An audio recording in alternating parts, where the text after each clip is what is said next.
Starting now.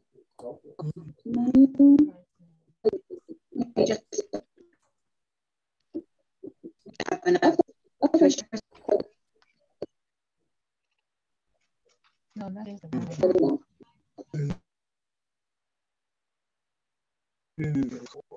So Jessica, do you have everybody muted? Or how do people can unmute and mute, is that right? Yeah, people can unmute and mute themselves. So when I'm looking at everybody is muted. Watkins. Watkins. So I'll go to mute. Okay. Because I think we're getting some background noise. I'm not exactly sure how that happened.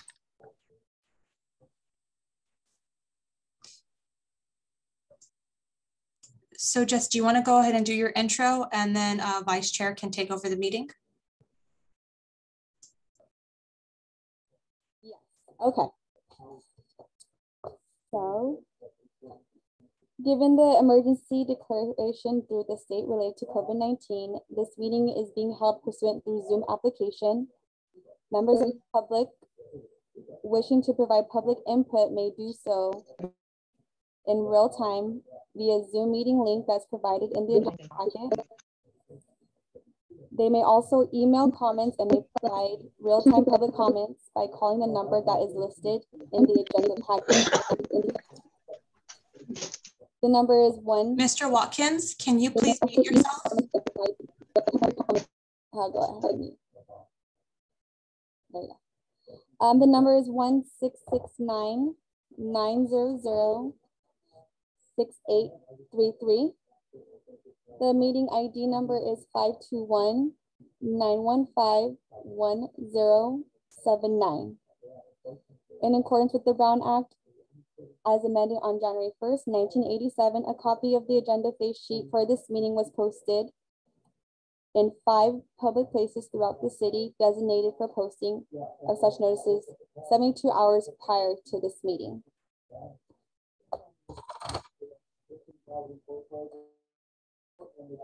And I turn it to Vice Chair.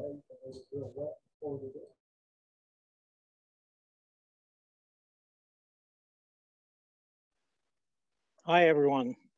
This is William Coons. Can everyone hear me? Yes. We have a hand up from the public.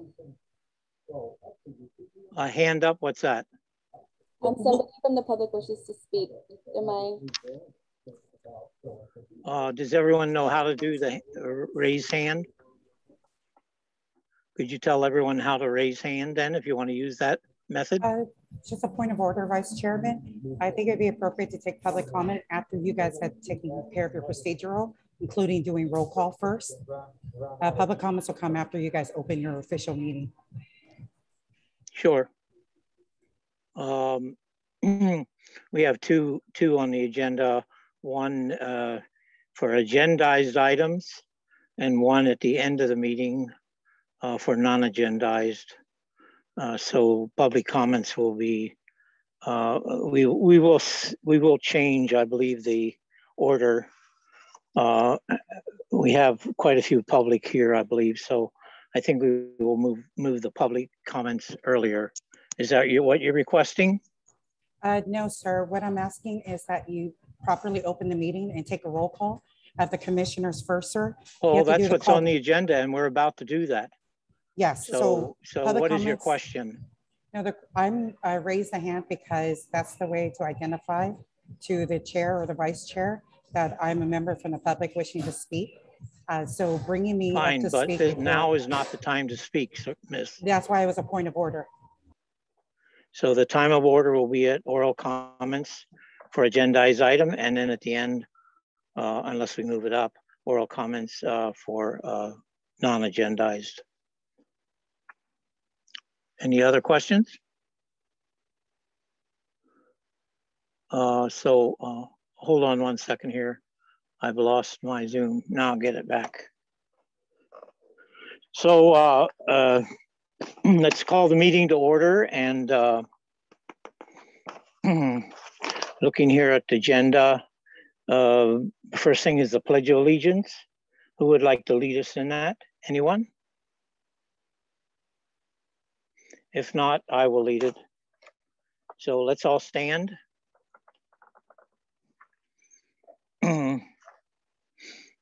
And if you have a flag, face the flag, and let's begin. I pledge allegiance to the flag of the United States. Is everybody with me? I can't hear you. I think everyone's muted, but they're saying it. Okay, so for this, we should all unmute. But anyway, we pledge allegiance to the flag of the United States of America and to the republic for which it stands, one nation, under God, indivisible, with liberty and justice for all. Thank you. You may be seated.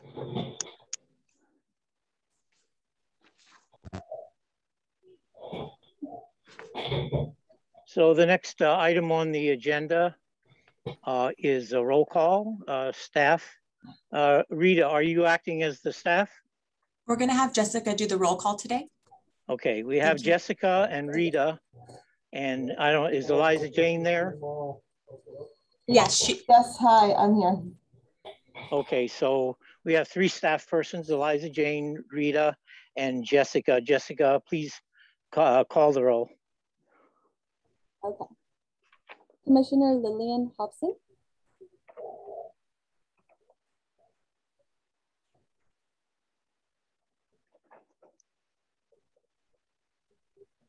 Commissioner Lillian Hobson.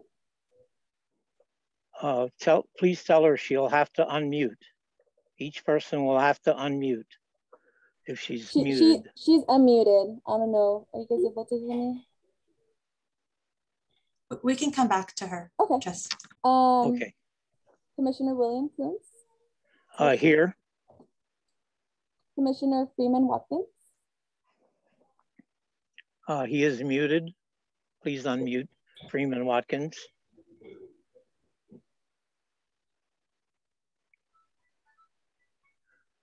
Jessica, are you able to unmute them? I can ask to unmute. I can't just unmute them. Okay. So we'll come back. Commissioner Angela Isaiah Payne.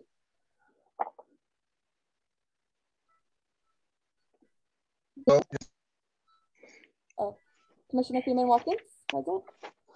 Thank you. Commissioner Hurry Taylor. Present. We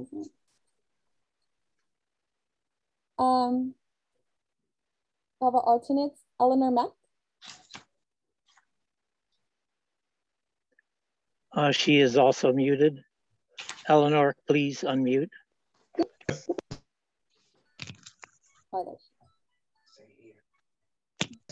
So go ahead, Eleanor, you're unmuted now, please.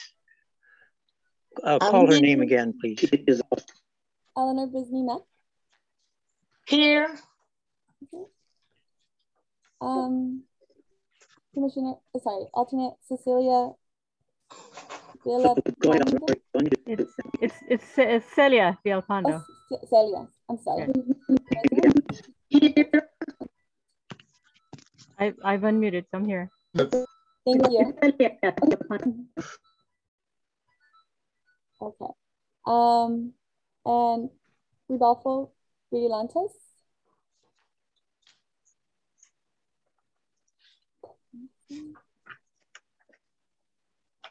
And Commissioner Nadine Gillis Ward, she has an excused absence.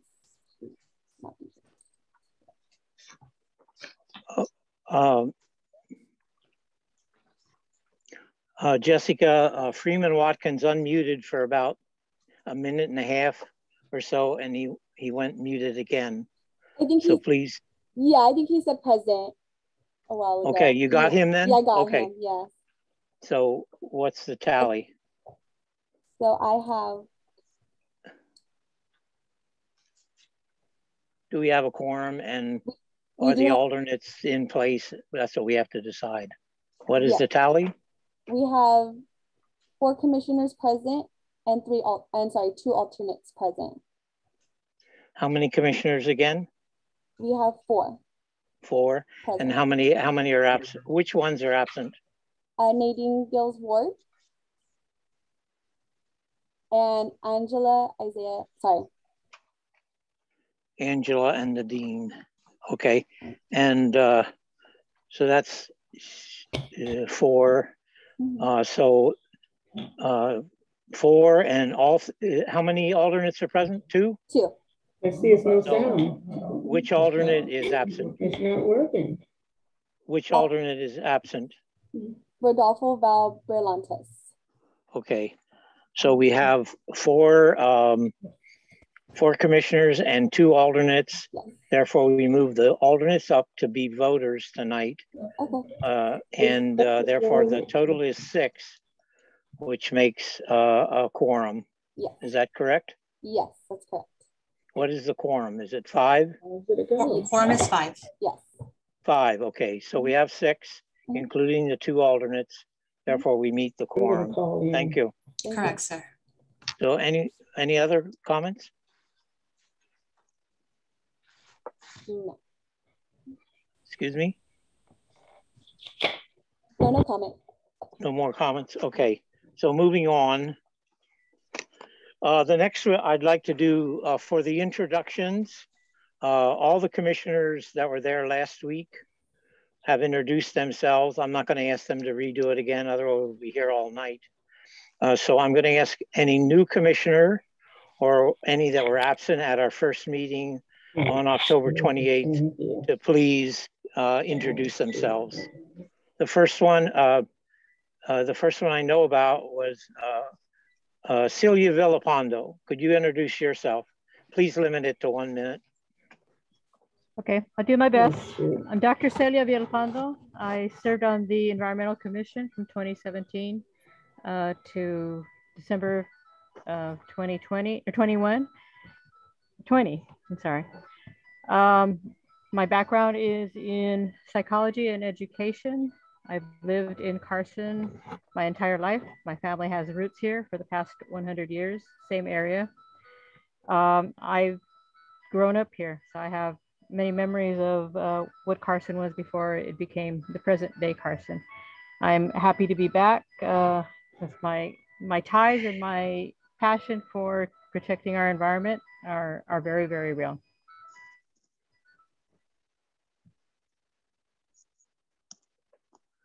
Thank you. Was that your music in the background? I'm sorry, it was my phone. So please mute your phone for the next one. Anyone else? Eleanor Mack, were you here last meeting? The other alternate. I do not remember. Yes, Rita. She was here last week. I think Lillian wasn't here last week. Lillian wants to introduce herself. She was not, or she was? Well, whatever. Introduce herself if she wants. This is Lillian Hobson.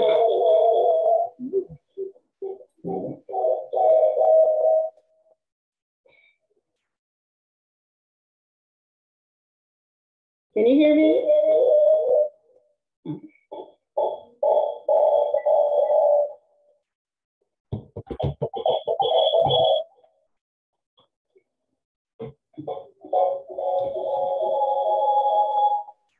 Lillian, you're getting feedback. Typically, that means that you have 2 cell phones close to each other, or you have a computer next to your cell phone, and it will feedback like that and make a loud noise. So please separate them or turn one off. Okay, I'm gonna get off the computer because I can't hear. I have no sound.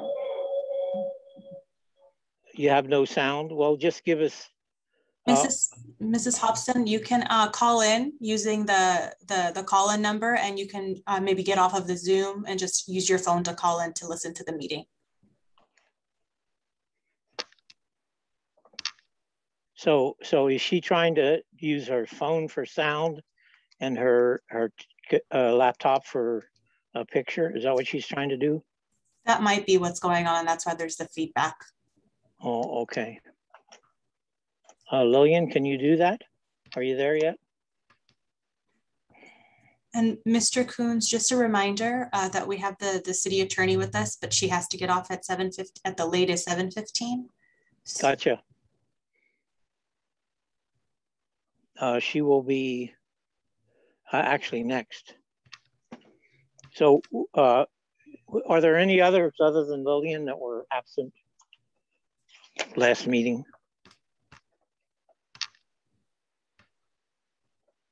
Was Horry Taylor here last meeting, and Freeman Watkins and Eleanor Mack? Were they all here last meeting? I was. Yes, I was. Okay, and you're Freeman Watkins? No, I'm Harry Taylor. Oh, Horry Taylor. Okay, and then was Freeman Watkins and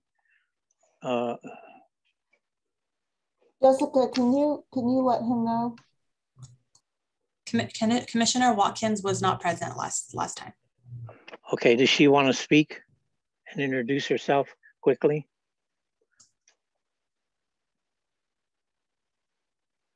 Freeman Watkins, please unmute.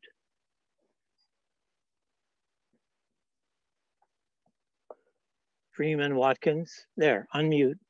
1 minute, 1 minute to introduce yourself, please, Freeman.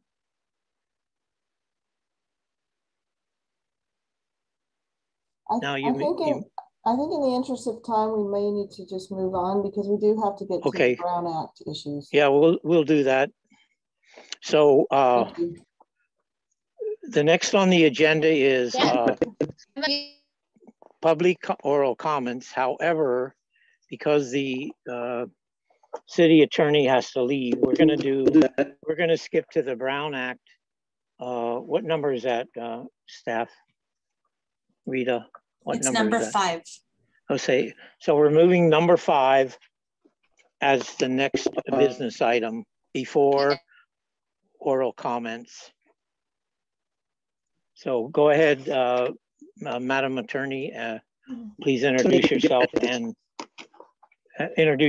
start the Brown Act. Great, thank you so much. Good evening, everyone. I hope you can hear me okay. Please let me know if there are any issues. My name is Untitled Chapter, and could I excuse you a minute? Everyone please mute. I will mute myself. Please everyone mute. Nobody talks. This is a training for the Brown Act. So thank you very much. Please mute.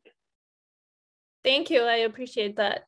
Again, my name is Untitled Chapter. I'm from the City Attorney's Office, and I'll be doing a quick presentation on the Brown Act. I think it's a very fitting time to do this because given everything that's happening with COVID and all the changes that have been going on, and some legislation that has just passed and signed, I'll try to kind of end with the current state of the law and where things are. And I really appreciate accommodating me and pushing this up. I really appreciate that. I have my email. It will be at the end of the presentation. If you have any questions after the presentation, please feel free to email me and I'll be happy to get back to you as soon as I can. I'm going to go ahead and share my screen. Let's hope that there are no issues with that. Okay. Ability. Privacy. I apologize. I'm trying to. Do you have the presentation open that you could possibly share? Oh, perfect. Thank you so much. Yeah, I have no idea what that issue was. Can I ask you to just move the slides? Perfect. And I'll just say next slide as I go so that we can kind of coordinate that way. I appreciate that. So to just begin with the basics, I'm sure you've probably heard this a million times before, but to start with what the Brown Act actually is, it's a government code section passed in the 80s that requires that all meetings of the legislative body of a local agency be held open and public, and all people have an opportunity to attend the meetings of legislative body or a local agency as well. Next slide, please. So essentially in practice, what it means that all meetings of legislative body and advisory bodies, including this commission, for instance, needs to be public, needs to be held in public, including meetings of the council commissions like this one, which means that also the majority of council or commission members may not consult outside of a city convened meeting. And here, what a meeting is it's a big part of this. So we'll dive into some details in a second to kind of really understand when a meeting for the purposes of Brown Act is considered formed. There are some exceptions where majority, because as I said, the main issue is to make sure that the majority of the members do not interact outside of a city convened meeting. However, there are some minor exceptions, such as individual council members, obviously communications with their staff. And there are also some minor exceptions in social gatherings or issues like that, as long as issue within the subject matter jurisdiction of the commission, in this case, the environmental commission's jurisdictional issues do not get discussed. Next slide, please. So the act itself does define what a meeting is. It defines a meeting as a gathering of the majority of the members of the legislative body to hear, discuss, deliberate upon any item which is within subject matter jurisdiction of the commission. So Brown Act is aimed at prohibiting non-publicized discussions about the city or commission related business only. So again, if you are at a public gathering, there's some exceptions for if you happen to be attending a training with majority of the members, that can be okay as long as you refrain from discussing any subject matter that falls within the jurisdiction of the commission. Obviously, we recommend being very careful because again, any innocent discussion about your kids' play dates and things like that can turn very quickly into discussing, for example, that park status or what's happening with the latest projects and things like that, that can actually turn that into something that is within the subject matter of the commission, which would be covered under the Brown Act and create issues. So if we understood Lana last week or last month, my understanding was she said no more than 2 people. She actually had a number. It depends on what constitutes majority, right? So if we're 8. So you're saying that you can have more than 2? Because that contradicts what Lana said. Who said? I'm sorry. Lana, another attorney in your office. So for the Brown Act provisions to apply, a majority, it is preventing the majority of the members from discussing a business. However, there are some nuances in how this is dealt with in online settings, and I can get into that. So maybe that will help reconcile some of the issues, because online interaction between members is regulated differently and is stricter. There are some strict rules governing that. So if you wanna, I can go through it, and if you still have questions after that, we can talk about that. But Brown Act procedurally applies to majority of commission members. Okay, so okay, we are at the meeting, right? Okay, so can we get to the next slide? So it used to be easier in a sense that, physical location, when people physically would gather and the majority would be there, that would create, it would be clear when the meeting is actually taking place. However, there are 2 things to kind of look out for where a meeting where not majority is present can, and maybe this will help answer the previous question as well, that even if they're not physically, majority is not physically present, what happens is it can cause a meeting in a long run. So there are 2 scenarios that I want to discuss that may help kind of clarify this a little bit. The first one is what we call a daisy chain scenario, where one commission member, for example, talks about an issue to another one, and then B goes to C, and then C goes to D, to a point where majority have ended up discussing this same subject matter, or there can also be a hub and spoke scenario where it can be only one, so there's no direct communication between the majority of the members. However, one person, it can be a staff person, for example, goes and talks to each one of them about the same issue, and in a way kind of helping share the ideas and creating a consensus in a way that it creates a discussion of a subject matter of a subject which falls within the subject matter jurisdiction of the commission. So in a sense, yes, I think I don't know if this helps clarify that no, we don't have to have physically 5 people present. It can be 2 people who A tells something to B and then B tells to D, and then it just continues, and that can create a serious, what we call serial meeting for the purposes of Brown Act as well, which can be. Go ahead. So I have a question. I think what she's referring to is, so our quorum is 5. 5 out of 9 is a quorum. If one person goes to 2 others, that would be 3. That's not a quorum, but in my understanding, that 2 is a serial meeting, and therefore it is not allowed, where it's less than the quorum. If I would go to 2 other people serially, does that indeed make a meeting or a violation of the Brown Act? That's my question. There are different requirements for when the quorum, there obviously each commission has a different, each commission or each city council has different quorum requirements, but I can look into it and get back to it because I don't want to misspeak in relation to numbers, but my sense would be that if I know that there are differences when we're talking about the quorum. In the case of the quorum, I think if the quorum is 5, for example, I think 2/3 cannot, when a communication starts to form between 2/3 of the quorum number, then the Brown Act will start to apply. But I can get back to you with more clear numbers, but I think that's what it was. There's a difference is when the Brown Act starts to apply, when we're talking about the quorum or when we're talking about the entire commission.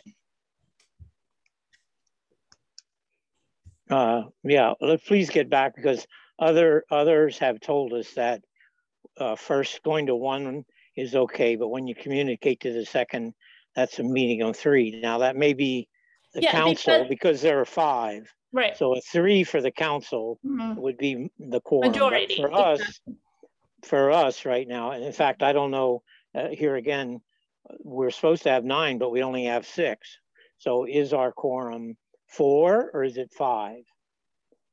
And again, I'll get back to you with the clear numbers, but my understanding, I think, if I recall correctly, it was the 2/3, which would already start creating an issue. We're talking about the quorum if we're not talking about the entire commission, but I can clarify that. That's a good question. Yeah, that's what we need to know.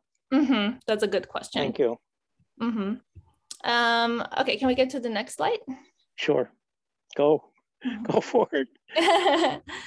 I had someone assisting me with this slide, so that's why I have to request someone to move it, to move that along. But I can start talking until we have, I think Reika was the one. Do you want me to move it past this one, the next one? Yes, the next one's great. Okay, there you go. So what is not a meeting again? So if a quorum does not receive information, the quorum. So again, right, we're talking about the quorum. Even if there's a quorum, but they're not receiving any information discussing anything that falls within the subject matter jurisdiction, there can be individual contact between 2 people. There can be public conferences and other local agency meetings and things like that. The point here is to make sure that the subject matter is not something that is covered under the jurisdiction of the commission. One thing that is becoming more and more relevant in our days is when how does the Brown Act play out in social media context. And there used to be not a lot of clarity until I think it was last year in 2020 when the legislature enacted the AB 992, which kind of clarified two things. One, it set parameters stating that yes, of course, there are a lot of benefits. So a public official can go online and interact with constituents, answer questions, and gather feedback on issues. However, the problem that the bill tried to address is when does that activity end up risking to create a Brown Act violation. So to address that, essentially AB 992 does prohibit now any direct interaction between commission members. They may not in the online sphere, they may not respond directly to any communication posted or shared by another member regarding agency business on social media. So it has to be related to agency business, obviously, but it gets very specific, including likes and emojis and sharing and tweeting, retweeting, commenting. Keep in mind that this doesn't only apply to social Facebook and things like that. It can apply to newspaper blogs and things like that that are in some scenarios considered as social media. So can we get to the next slide?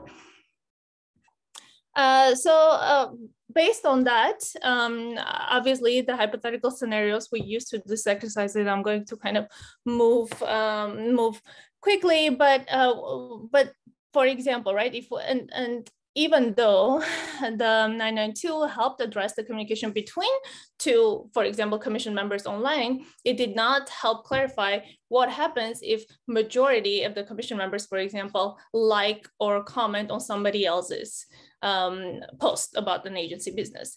There is a good indication that based on some case law that we have related to emails that may create a meeting if majority, for example, ends up commenting on their same post, and even if it's not coming from another member, but it's from a constituent, for example, that there is a high risk, and there is no clear case law on that yet, but we recommend refraining from appearing in situations where you are talking about an agency business online where majority of the members are being present. The next slide, please.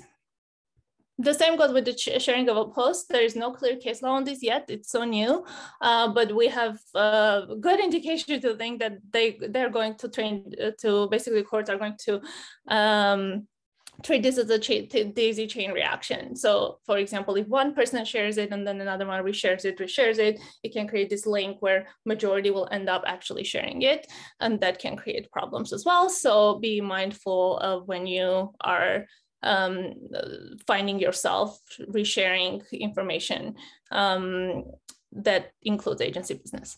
Again, so some best practice tips: treat social media as interactions, as in-person interactions. Consider who's your audience. Obviously, you know that you directly cannot interact with another commission member's post, but even if it's not a commission member, be mindful when you're engaging. Avoid posting, responding, interacting with posts that consider substantive agenda items. This is highly recommended. And also remember that emails and text messages may be may be subject to public disclosure under the PRA. And it doesn't matter if you're messaging from your personal device or from your work email. So if your personal social media, for example, may become discoverable under the PRA as well. Can we get to the next slide? But another important aspect of Brown Act, obviously, is the participation of public in meetings. Anyone can attend open meetings. You can encourage, but not require names or questionnaires or any such information. If meeting is willfully interrupted and cannot be restored by removing, and I guess this applies to situations where when in person, physically in-person situations. But again, the requirements are on the stricter side, so they're you always want to err towards allowing, making sure that there is reasonable efforts to ensure public participation. Can we get to the next slide? Again, public comment period is something that is also addressed in the Brown Act. Has the right to talk about anything they want that's not on the agenda. It is recommended to not engage in debates with public because as public officials, you are still required to talk about the agenda, to stick to the agenda. Some other requirements, this is very kind of simple and boilerplate. I'm sure this is not even news to anybody, but members of the public get to speak each time an agenda, every item comes up before the deliberations have been made. Can we get to the next one? Agenda requirements, again, I'm sure it's not news for anyone, but to just kind of, as a quick refresher, written agenda must be prepared for each meeting of the City Council, and for the commissions, the agenda must include all matters to be transacted or discussed, including topics of the closed session. Obviously, there are some specific requirements. I don't think the closed session that are detailed, and they're probably not super relevant here. No action may be taken if an item is not on the agenda unless there's a qualified emergency. There are specific rules that address that. Each item on the agenda must include a brief description sufficient to inform the public of the nature of each item of business, which allows the public to determine if they want to, for example, attend that meeting and participate in that meeting or no. For regular meetings, written agenda must be prepared and posted within 72 hours prior to each regular or adjourned regular meeting for each legislative body. If it's a special meeting, must give 24-hour notice that serves just like an agenda. But however, there are some restrictions. Obviously, cannot adopt ordinances during special meetings and things like that. Can we move to the next one?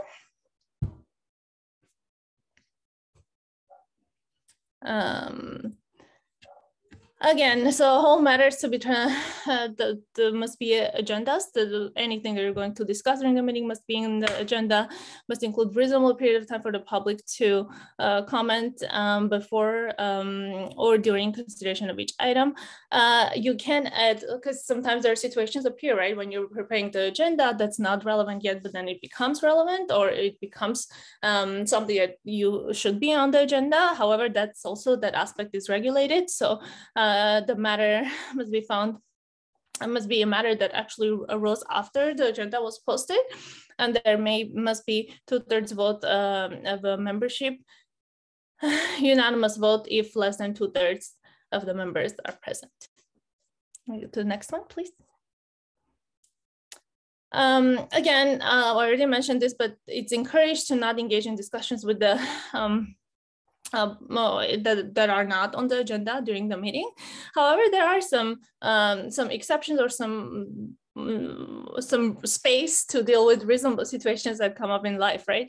Including brief responses, statements or questions or clarifications, for example, or you can also refer stuff, reference to stuff to any other resources for factual information, request staff to report on a subsequent meeting or issues like that. However, again, the point is to keep it limited. The next one, please. A closed session, closed sessions, so there are, again, highly regulated, and there have to be very specific reasons for why an issue is going to the closed session. The first one is pending anticipated litigation. This is, I think, pretty self-explanatory because there's so many things that are so sensitive when you're trying to litigate a case or in the middle of settlement negotiations or things like that, that they have to be done in closed session. Real property negotiations, the same way labor negotiations and personal matters.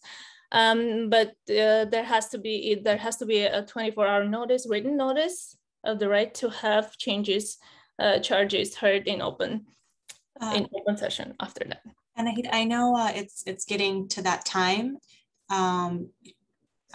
Vice Chair Coons, could we, do you want to continue, or do we want to continue this item to the next meeting? How much more does she have? We have a few slides that I really wanted to make sure to cover, which relate to the latest legislation. So I would not want to rush that. Okay, I mean, I'm happy to do it. Can you do it now, or do you want to come back? I have a flight that's leaving in about 2 hours. So I unfortunately, just logistically, I would have to really rush through this, and I would not want to do it. So if it's possible okay, then, for everyone, then I'm come happy back. to come back. Yes, It's your choice. If you can't make it, come back. Perfect. Yeah, I mean, I'll be if you back on the can't next complete it, if you can't complete it the way you want to do it, then come back. Perfect. Okay, we can do it that way. I'm happy to come back, and I also have an answer to the question that came up, because the aspect on the new AB 361, which governs the teleconferences and the updates on the Brown Act, is very sensitive. So I want to make sure to not rush through it, so that we have. So one continuing question though is, okay, if our commission is 9, but only 6 have been filled, and you take 2/3, do you take 2/3 of 6 or 2/3 of 9, which is 6, to be the 2/3? 2/3 of 6 is 4, and 2/3 of 9 is 6. So which is it when you have 3 vacancies? Okay, yeah, no, absolutely. I think I recall that, but I don't want to give you numbers that maybe not super accurate. So well, we also have 3 alternates. So if that enters in, consider that also. Yeah, thank you. That's a interesting nuance as well, and a great question. Yeah. Thank you all, and I'll be back on the next one to thank cover you. this and then the rest of the presentation. Thank you. Yeah, thank you very much. Yeah, I apologize that I had to, it was just scheduled in a way that if I didn't have a flight, I would complete it, but. Don't miss your flight. we don't want to cause havoc. That's the goal. Thank you so much. Have a great evening, everyone. Okay, thank you. Then moving on.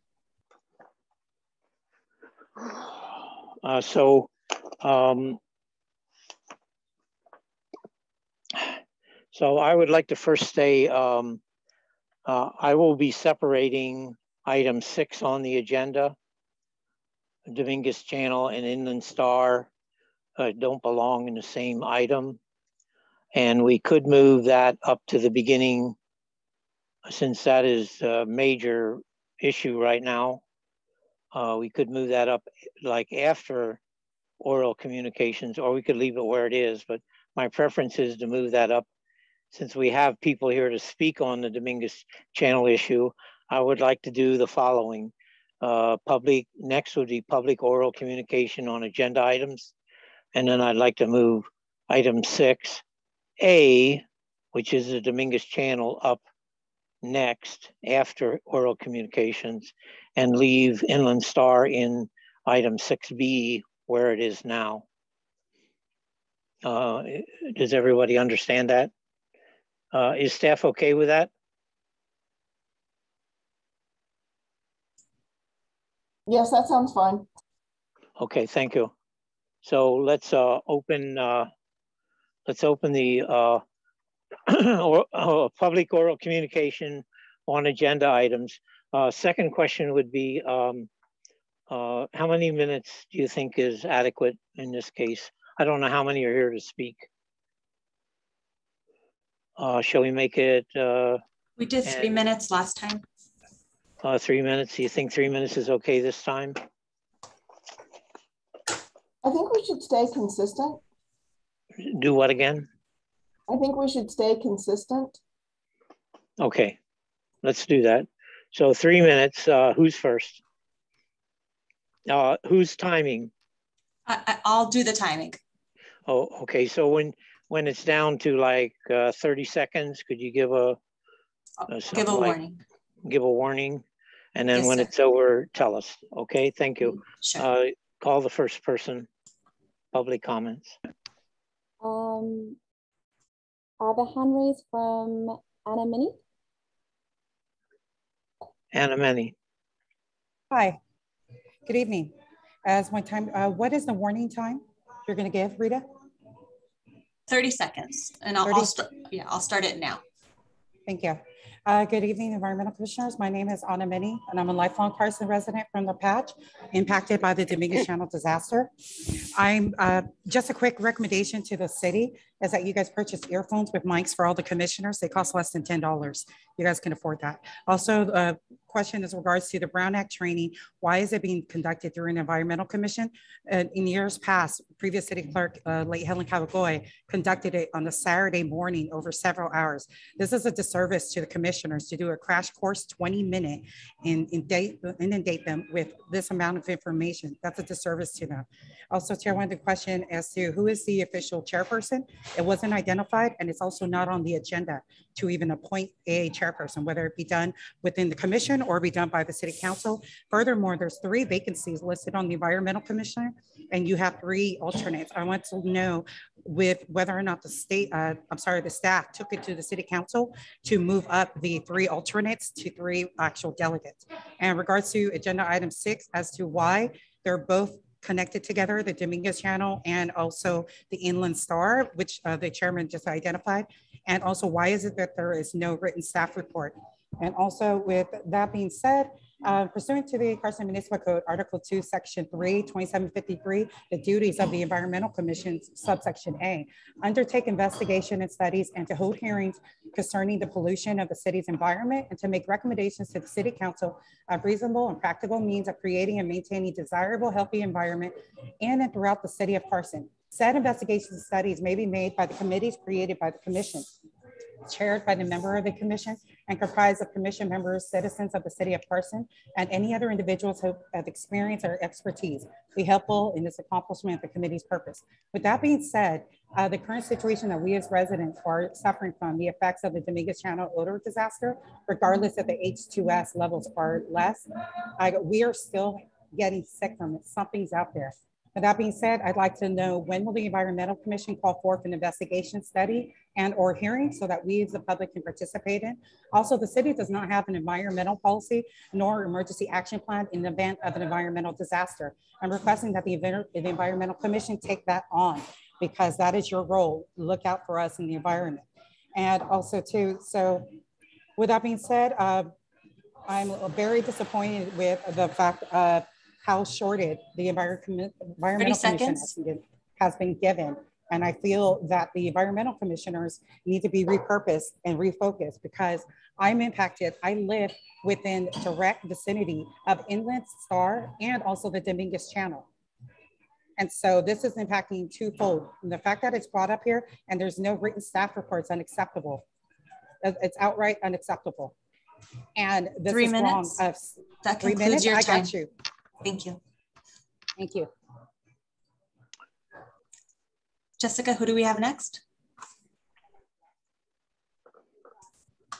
I see no hands risen. Nobody has their hands raised. Oh, Yvette. So, 1 second. Hi. Hi, good evening. My name is Yvette Espiritu. I'm a resident of Carson. And I would like to speak regarding the Dominguez Channel. I would like to remove the name odor because the odor is no longer here, but we are still experiencing side effects. There is something else in the air, and we really need the city to step up to do their own investigation and not rely on the county any longer, as they are not helping the residents. There is, like I said, there's still something in the air. I am still sick to this day. And I am tired of not being able to go outside and enjoy air. And that's all. And I would really love to hear from the mayor regarding what she will be doing along with the council city members to help out the residents who are still being affected, not just by H2S, but that's something else that is in the air. Thank you.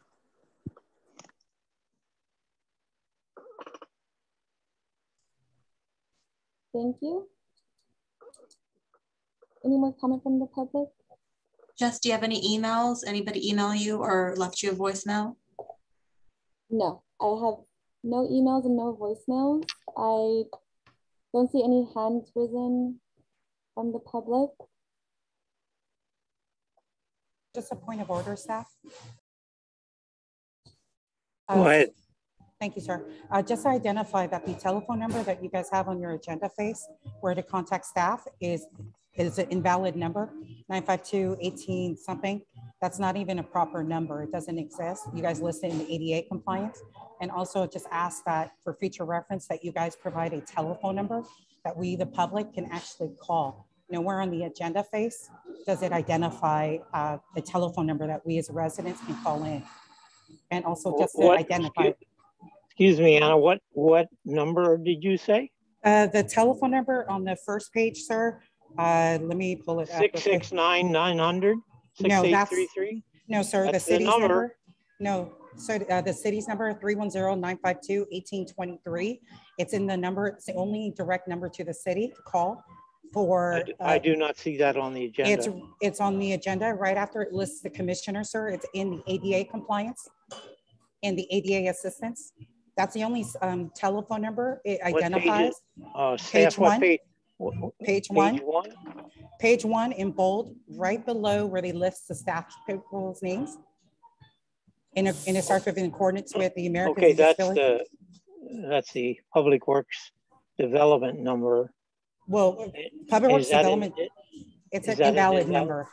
Thank you, Mrs. Minnie. That was shared, and we'll correct it on the next one. So thank you for catching that one for us. Thank you. Please correct it. Now, is there any other community comments on agendized items? Seeing none, we'll move on. The next item, as I stated, let's move, since the Dominguez Channel is a pressing issue. That's item as I numbered it 6A. So we will talk about 6A. 6A is supposed to, staff is gonna provide an oral update on the Dominguez Channel. So please, staff, do that. Oral update, staff. Rita, do you have something? This is the one you wanted to add, Director? No, we're moving up 6. 6 says staff will provide an oral update on the Dominguez Channel. That part we're making 6A, and we're going to do that one now. And then when we get down to new business 6B, will be Inland Star. Do you follow me there? Separating them, that's all. So it says staff will provide an oral update on the Dominguez Channel. Is there a staff update there? Oral update? Because we're considering item 6A right now for Dominguez Channel. So Rita, I don't know of anything that staff has prepared. Do you? No, I didn't prepare anything for this item. This was something that you asked me to put on the agenda. Oh, okay. And is there anything oral you want to present? That's what it says. I mean, basically what I've heard is that the county has found that the dissolved oxygen levels are around 3 milligrams per liter in the water itself. They have, I believe, almost everyone back home, if not everyone back home from all of the hotels. And that, I believe, happened before the holidays. And they are in the process of closing down over the next several weeks the activities and programs that they had specifically for the odor issue. Okay, anything else? I think you're a little off on the date. It's my understanding the date for the people, and Anna is one of them, the date for the last day for the people to stay in Hood was the 26th, which was Friday. That was supposed to be the last date. Right. According to my information. Yeah, no, I believe that's correct, but I think there's a few people that had not yet checked out, but they're in the process of right. Yeah. Yeah, there may be some that are hanging on.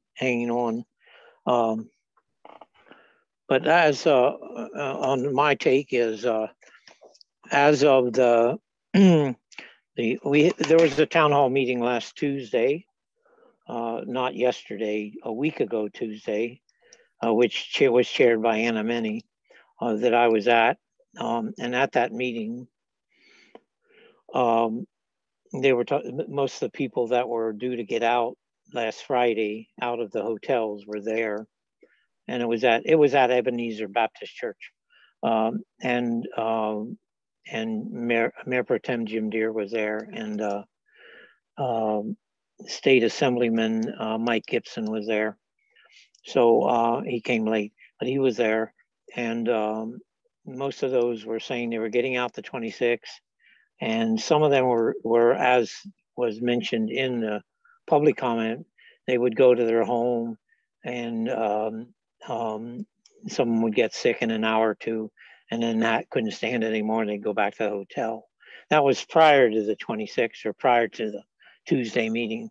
So I think one thing we should do, there is a procedure for going back to your hotel for airing it out, cleaning it up, et cetera, et cetera. There's steps that the county has listed in return to your home from a hotel. And all those steps should be followed.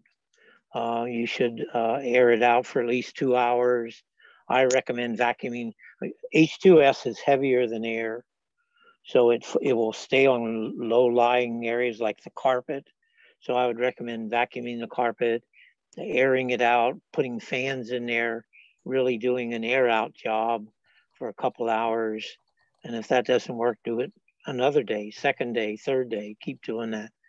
And then after you air it out, you close all the windows, and then you run your filtration units. There's several steps, other steps in there, but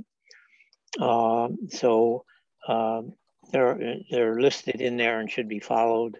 And of course, there is a possibility it's garbage that has been sitting in the house or other things, and that could be causing the odor.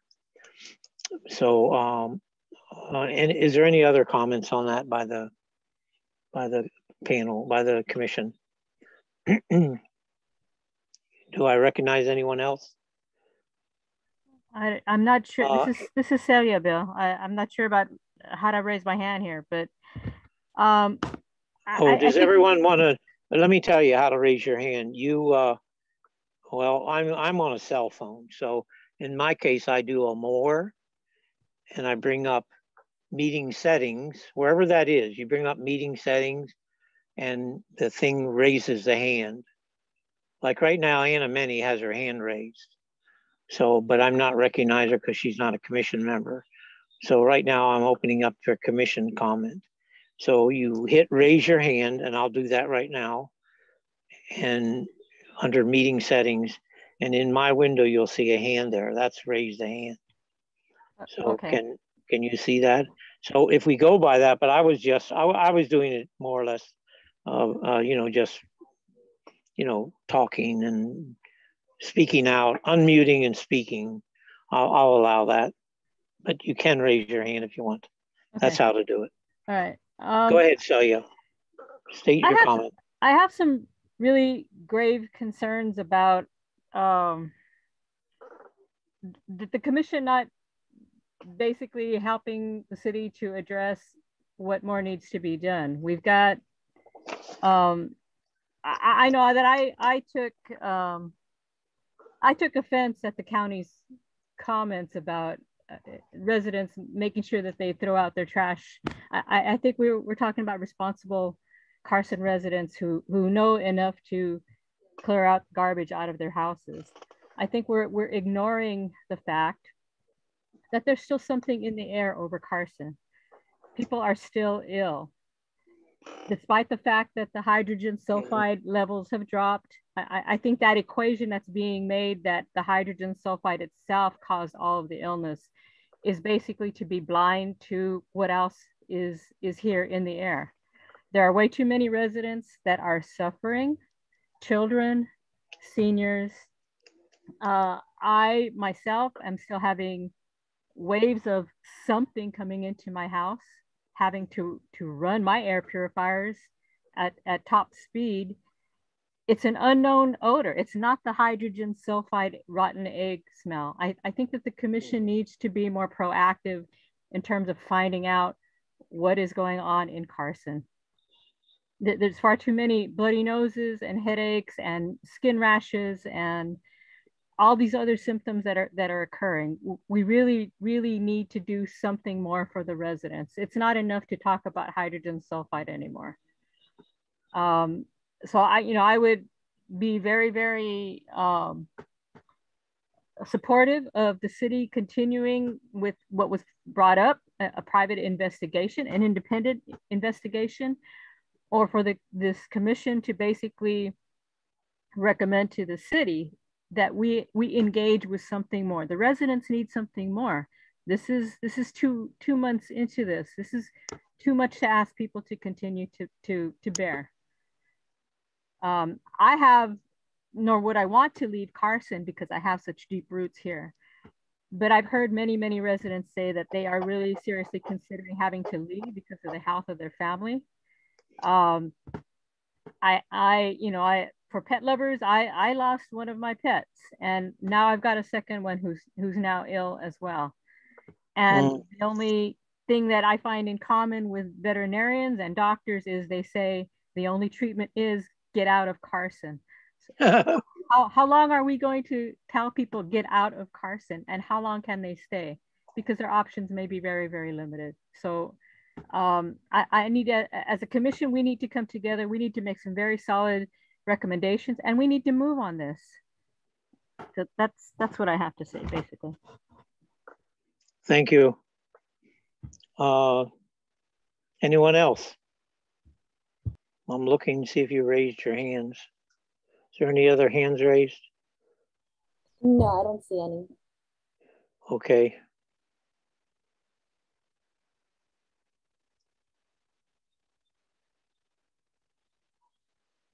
So let me ask staff this. Okay, I've received several recommendations on what the okay, let me give background. First of all, the commission last met October 28th of this year. This is the second meeting of this year. In last year, in 2020, we had one meeting, and that I believe it was January or February of 2020. So we have not really met. This is really our first interactive commission meeting. So, and like I said, I pushed hard to get the commission going again, because the city actually wanted us to start in January of next year. Okay, so I don't think you can expect the commission to be up and running and full steam ahead. So that's in defense of us. It's no excuse, but it's in defense. Secondly, I've talked to several city council, one in particular, which I won't mention the name, but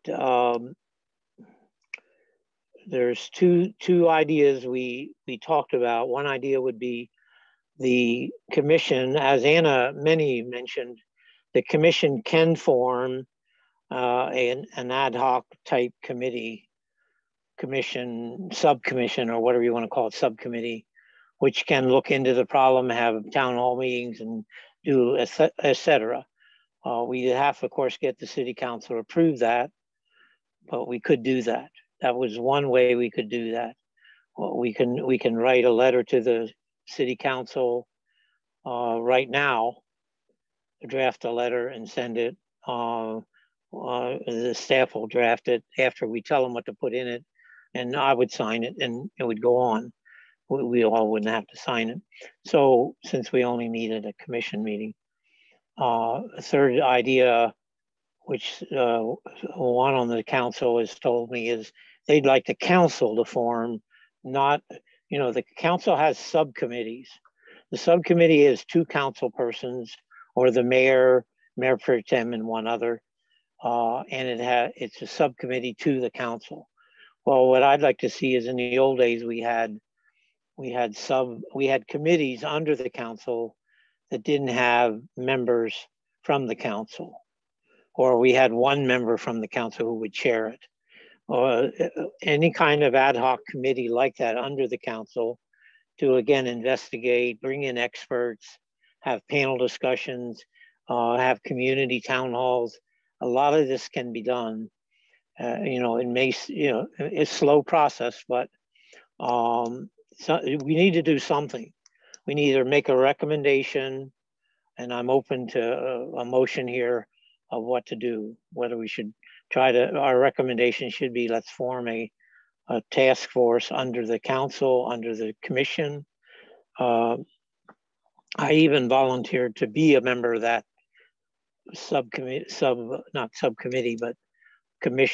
committee under a special commission or a special committee under the council, because I am actively involved in this issue, because I am a member of the AB 617 AQMD Community Steering Committee, which I don't believe anyone on the commission is also a member of.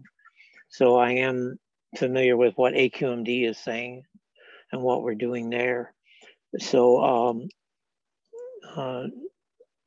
so I'm looking for more comments and any other motions. And the staff, you can chime in too, please. Anyone else want to talk about this issue?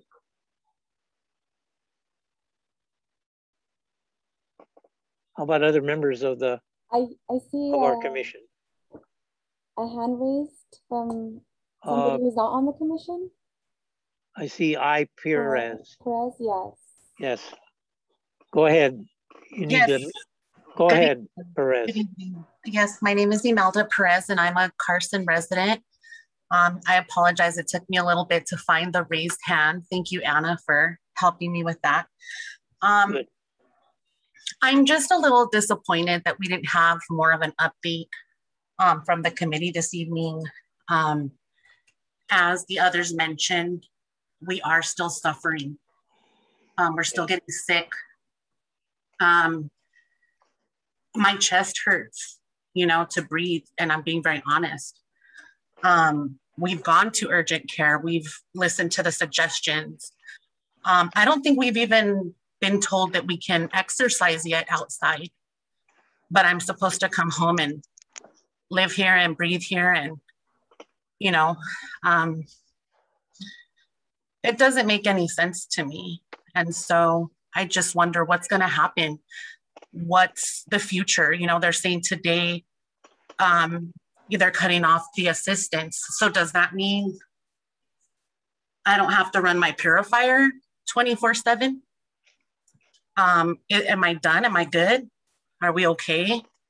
Or why can I come home, but I still have to follow all of these suggestions and even restrictions? Because again, I don't think anyone's officially said that, my kids can go play outside, or that I don't have to worry about that. So it's just very concerning. So Ms. Perez, you're not a commission member, but you are in the public. So I allowed you to speak, and your time is really up. Thank you. I appreciate it. Or you have any other, you can finish your thoughts, but make it quick, please. Yes, well, it's just what I'm saying. We're still getting sick. We're being told, close the door, open the door. If you feel this, if you feel that, it's a game almost with my life and the life of my children. And so I understand. Yeah, so anything you all can do in this committee would be greatly appreciated. Okay, thank you. Thank you. And since I allowed you to speak, I will allow Anna Manny to speak if she would like to. Again, please limit your short thing. You're not a commission member, remember that. Thank you once again, Vice Chair. I just want to definitely point out we're part of a group, City of Carson Facebook group, Public Health Concerns, H2S. We got over 3,500 members. And yes, the county did cut us off from hotel assistance, and they just announced right now. And I have a problem with the City of Carson not getting the word out to all of those who were placed in the hotels, letting them know that there's a per diem. that the county is offering. So I'm asking that the commission also take that into consideration under this whole Dominguez Channel disaster. This is $66 per person per day. We're fighting it right now with the county with our Assemblyman Mike Gibson, because the city of Carson residents, or anybody actually, should be getting $74 per person per day. And we feel that's a discriminatory action by the County of Los Angeles, even after over a month ago, we brought to their attention. So please take into consideration, we're not just numbers, we're actually people. And I'm very grateful. I'm very happy that you guys have been reactivated. I had hoped that they were going to pull you guys back a little sooner so that you guys could have had a special meeting. So we'll be very active from this point forward with the Environmental Commission. And we ask that if you guys have any questions, please feel free to give me a contact. I'll make sure my telephone number is 310-507-4661. This matters and is impacting us, and I thank you guys tonight. You want to repeat that? 310-507-4661. Hold on. I'm writing it down. 310 507 4661. 4661. All right, thank you. Thank you very much. Any other comments from the commissioners, please? Celia, you mentioned that you were smelling a different kind of smell. I would like to ask you, and you may be typical of the others that are impacted strongly. Is this a different type of smell? Have you reported that there's a different type of smell to the county or the public health, either or public works or? I've been filing, well, I started off the beginning of this whole event calling, but then I realized that they need to have something that's traceable. So I've been making reports to the AQMD so often, sometimes 2 or 3 times a day, when this wave of this whatever gas, it's a noxious gas that comes in. And it's not the smell of the hydrogen sulfide. It's no, a different kind of smell. And I've also made reports to public health as well, reporting the symptoms. But AQMD, I got a call from the supervisor of the inspectors who have been out here in Carson. Right. I reacted to his message that he left me, because his comments to me were that he was receiving my complaints on a regular basis. He was going to continue to review them. He wasn't sure at this point, because I wasn't reporting rotten egg smell specifically. He wasn't sure if it was related to the Dominguez Channel. I relayed to him that they very much are related to the Dominguez Channel event, and that this gas, this is a skin irritant. It causes all of the symptoms you've heard people talk about: the headaches, the skin rashes, the tightening of the chest. I myself thought I was going to have to go to the ER twice during this time. It's not the rotten egg smell, the classic one. The inspector was concerned, and this is what he voiced, that his young team of inspectors, fresh out of school, he thought were doing a wonderful job in handling a situation they've never handled before. But his concern was that he was saying that he felt that his inspectors were not being appreciated enough, or maybe had been the recipients of some frustrated resident words. I invited him to come and stay in Carson and see if he wouldn't himself, if he were residing here in Carson, if he wouldn't be frustrated at the same level. This smell is what I likened it to, was it was something that was kind of had a burnt odor to it. It had a petroleum smell to it. It kind of and did any inspector or anyone come out to measure it? I'm not sure how many of them have come out. I know that there were a couple of them that asked me permission if I would give them my address, if they could kind of come and sit out here on my street near my house and see what they would find. Now, I haven't received anything specific, and to be quite honest, I've begun to lose track of all these complaints. And I know, have you seen anybody either knock on the door or come on your street and take measurements? Not to this point. No one's come to knock on the door. Okay, so the answer is no. And you have been complaining to AQMD, so I can work on, see what AQMD says about that. I will talk to you offline and get your address if that's okay. But the thing is, Bill, it's not just in front of my house. It's around the neighborhood. The neighborhood, yeah, I understand. Well, I personally have smelled that too. After the hydrogen sulfide smell dissipated, it started to, and even during the time it was on the downslope, I smelled a different smell because I only live a half a mile from the channel. I don't know how far away you live. I live a half a mile from 213th and Chico. So that other smell, especially when I drove my car over the bridge, so I smell that other smell. And personally, I think it's a smell from the reaction of the stabilizing agent they're using that's stabilizing it and neutralizing the smell odor. It's a weak acid that's there that's causing this odor and this as it evaporates. So the neutralizer is supposed to change it. And to me, it's changed the smell. It's not totally gone away, but it's gotten much less and it smells differently. So we don't know what other smell or gas is coming from this neutralizer agent they're putting in. Now, oxygenating it with oxygen bubbles, that shouldn't produce another smell, I would think. I don't know, but neutralizing could indeed produce this second chemical smell. The other thing is we could have a refinery issue here. So I will bring it up with the AQMD on my part, since I'm on the community steering committee. Any other comments? Any motions?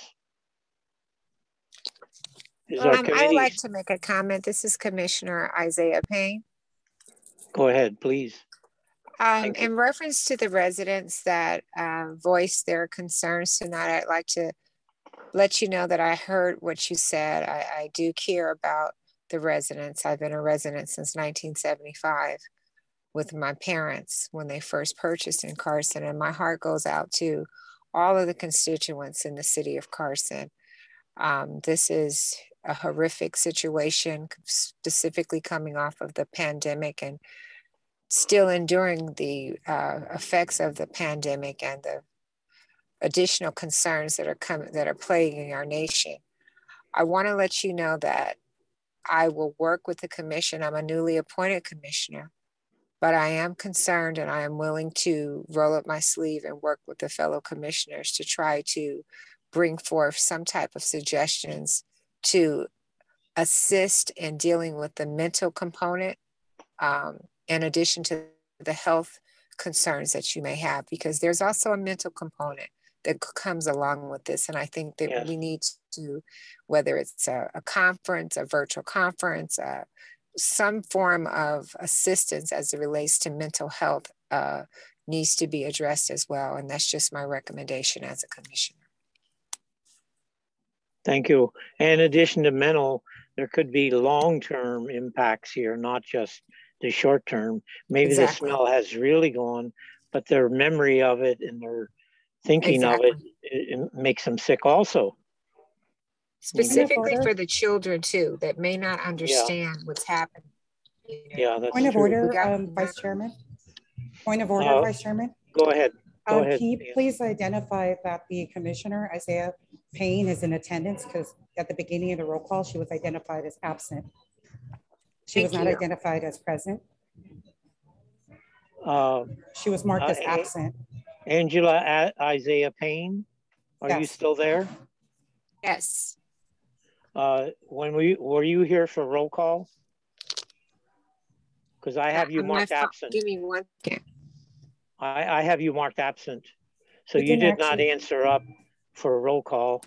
And I have Nadine Gills Ward also marked absent. So you weren't here for roll call, but you came later, right? Point of order, Vice Chairman, you can actually amend the roll call and identify that. I understand that. Hold on.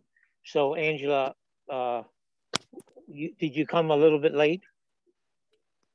Angela? Can you hear me? Yes, go ahead.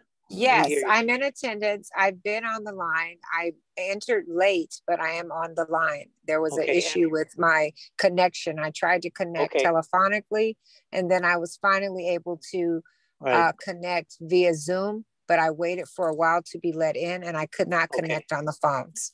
Okay, so when we took roll call, you never answered here. Okay, again, I was not present for the roll call. Okay, Hold on. I was not present for the roll call. I attempted to call in telephonically as I was driving, and it was unsafe to Zoom. Once I was in a safe area, I re-attempted to come in. I waited for a little while to come into the meeting, and now I am present and voicing my perspective and my opinion. I am in attendance. So thank you. The staff will please mark her as here or in attendance. Will do. Will do, thank you. And I will do the same on my roll sheet. Okay, so that still allows the, that still makes it 5, and the 2 alternates are still voting members for any motions in the future. So, okay, any other comments? Has the staff got any comments on this issue? No comments, but we're ready to take direction. Okay, so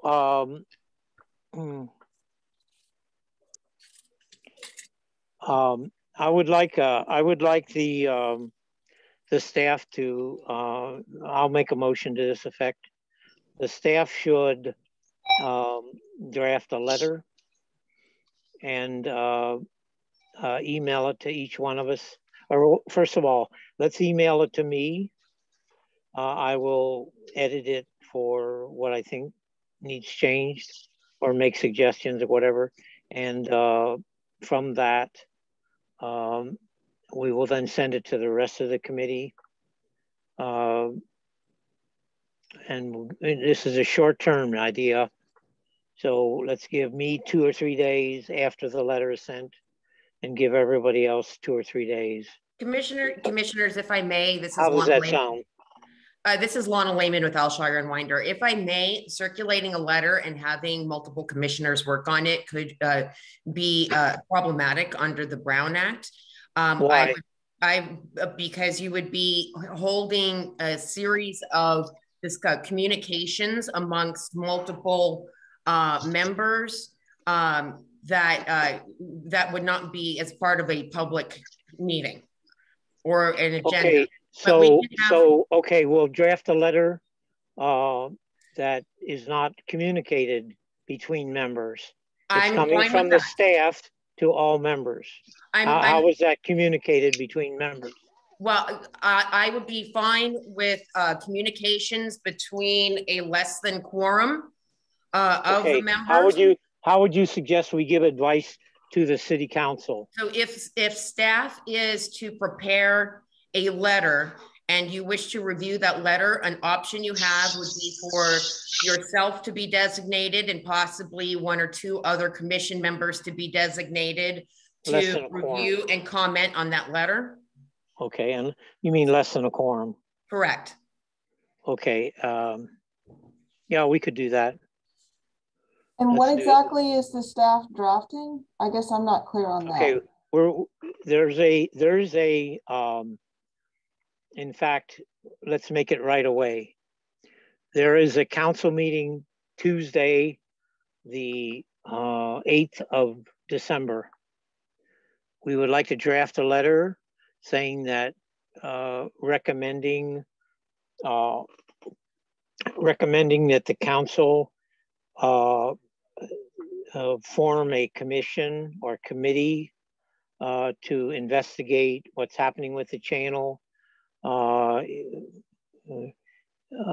work with the city council, to work with the county and the AQMD, and to get some answers for our residents on the pollution issues that they're having and what we can do about it to resolve something like that.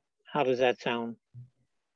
So Jessica, is this something that you could draft? And I guess I'm not quite clear. Is it on city letterhead, Lana, or is this like? This is a letter from the commission. Yeah. So how does that on look? whatever letterhead you like? Well, that's the what I'm commission asking does not Lana. have the commission does not have a letterhead. In fact, you could send an email to the city manager, to the mayor, and to all three council. It sounds like we're talking about something that would be on city letterhead. Okay, yeah. so city letterhead's okay. So Jessica could draft something on behalf of or for the commission, stating what was just stated, and then that would be circulated to. We would just send that out to everybody who's on the commission. Now, no, she doesn't want it to everybody. No, she wants it to a few. So I will review it. Point of order. Point of order, Vice Chairman. Cecilia, who else would like to review? Go ahead. Point of order, Vice Chairman. Sir, you're in the middle of a motion and the motion is not clear and it hasn't been seconded to go into discussion. I believe you might want to reiterate. Okay, so I made the motion. Is there a second? Is there a second to prepare a letter? The motion, sir, is not clear. The motion is not clear. You guys have been discussing it for almost 5 minutes. Okay, hush up and I'll make it clear. The motion is to prepare a letter for the city council on the Dominguez Channel issue and the citizens' concerns about that aren't being met. And that letter will be reviewed by me and 2 or 3 other commission members and sent to the city council in time for the as a communication in time for the December 8th meeting of the council. So is this a communication from the commission to the council? Yes. Oh, okay. Okay. Unless you can find a better way to communicate. A letter, an email, that's well, good too. It sounds like it could be, it sounds like, folks, this could be a staff report to the city council, a report from the commission to the city council expressing the commission's concerns and a request for further actions to be taken. Yeah, and I believe, so I think point of order. Hold on. Point of order. That sounds good. Point of order. Point of order? The point of order is that the motion still has not been finalized and not been seconded to move into discussion where staff can there elaborate. Right, okay. And then you can make amendments to your motion. That's enough. It's not enough, sir. This is run by the Brown Act. Is this a second? Is there a second? Staff cannot second the motion. Bill, I think you need to reiterate. I think you need to reiterate what your motion is so that's clear. I recommend that staff prepare a motion, a letter or an email or whatever from the commission to the city council with recommendations for some improvements in the handling of the Dominguez Channel based on citizen input at our commission meeting. The letter, the motion doesn't have to be detailed, but the letter would be detailing what, and I recommend they form a special ad hoc or committee. That's my recommendation. But would that include public participation in that ad hoc group? Public's always invited to an ad hoc meeting. So any committee or commission has it. Point of order, Vice Chairman. But again, you're asking a question. Let's have a second. Do I have a second or not? We can amend the original motion and make it more detailed if you'd like. But do I have a general second on the motion to write a letter to the council? Under the condition of that we can amend your motion later, then yes, I would second it. Okay, we have a second. Now we can discuss it.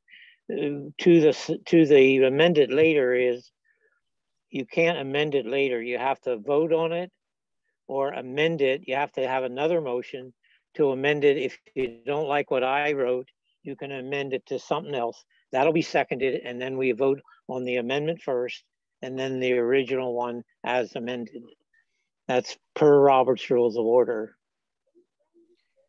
So this is Commissioner Isaiah Kane. May I speak? Who's talking? This is Commissioner Isaiah Kane. May I speak? Yes, sure. Okay. One thing that I would like to request, I'm a big component of respect. I know we can agree to disagree, but I'm very uncomfortable with some of the dialogue that I'm hearing. I just think that even as the chair, we need to be respectful to the staff and anyone that is on the line trying to assist us. That dialogue made me very uncomfortable. And I would just like to ask that we have respect. Which dialogue? The dialogue when you're telling them to hush up. That is very unprofessional. And I don't want to sit on the line and as though I'm in alliance with that. Did I say that to Anna Many? You said that to several times and it's inappropriate. Oh, okay. Well, I apologize. Thank you. I didn't mean to hush people up. Apologize to them, not me. However, a point of order is not a discussion, and Anna Many sometimes wants to make it that way. So, if Bill, I mean, please stop Bill, speaking. That's better. I would like to, I guess, second what the other commissioner, Angela, just said. I also was uncomfortable with that. I think we okay. I apologize. I apologize. I can't. Do you want me to do 50 push-ups? I can't do them. No, anyway, I just want respect for the staff. Excuse me. I just want respect for the staff. They work very hard. I was a former staff person. So I just feel that even though we're dealing with difficult discussions and situations, we need to remain professional and courteous. We have gone through a lot of this. And the first thing that we need to do. Again, I apologize. I can't do anything more than that. I understand that, but you asked me, excuse me, you asked me a question and I am professionally responding to you. And in order to do that, thank you. I allow you the opportunity to make all the comments and I don't interrupt you and I ask permission before I speak. I do that for a reason. It's called common courtesy. And I'm just saying, as the chair, you need to set the proper example. Yes. Thank you. Okay. Mr. Chair. So anything about what we should do? Any motions or comments? I'd like to make a comment, sir, if I could. My motion. Yes. Sir, I'd like to make a comment before we're in discussion phase anyway, right? Please announce yourself. Commissioner Huey Taylor. Okay, go ahead. Okay. I think all of us have different levels of knowledge, information, opinions. Is there any, before we come up with this letter, I think we all need to be armed with additional, as much information as possible so that when we do send a communication to the city council, it would be clear and concise. Is it possible to get some kind of update from staff, the city, on where we're at with this whole thing? Because my understanding is there's 3 entities involved in this: the feds, the state, and the city. And I don't know where all of them are at individually. So is it possible to get some kind of short update, something not comprehensive, something that at least we can react to and formulate a proper letter? And if I may also add, I've received some communications from staff. The agenda, the formal council agenda for the meeting next Tuesday has already been finalized for that meeting. Okay, well, I have other ways of doing it that it doesn't have to be an agendized item. Are you willing to share? Are you willing to share that with us? The other way would be, yes, the other way would be for me and actually every one of you as the commission that supports that motion to go to oral comments and read that letter, or staff from the commission to read that letter or that communication, that email, whatever. We would go and read that at oral communication, and that is permitted. Am I correct? I guess the city attorney needs to answer that. So, yes. And another way, if we do not,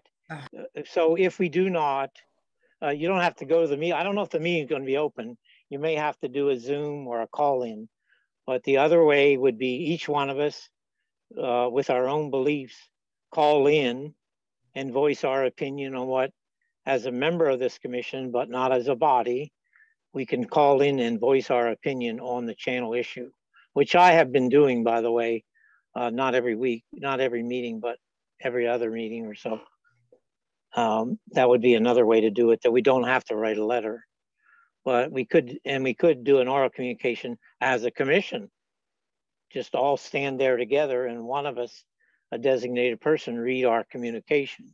I have some reservations about having the commission appear as a body when that has not been placed on the agenda. So yes, that is, I don't know if that's legal, so let's not do that.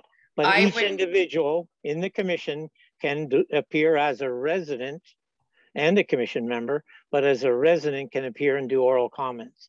That would be legal, not as a body. Let's not do that. You're right, that would be questionable.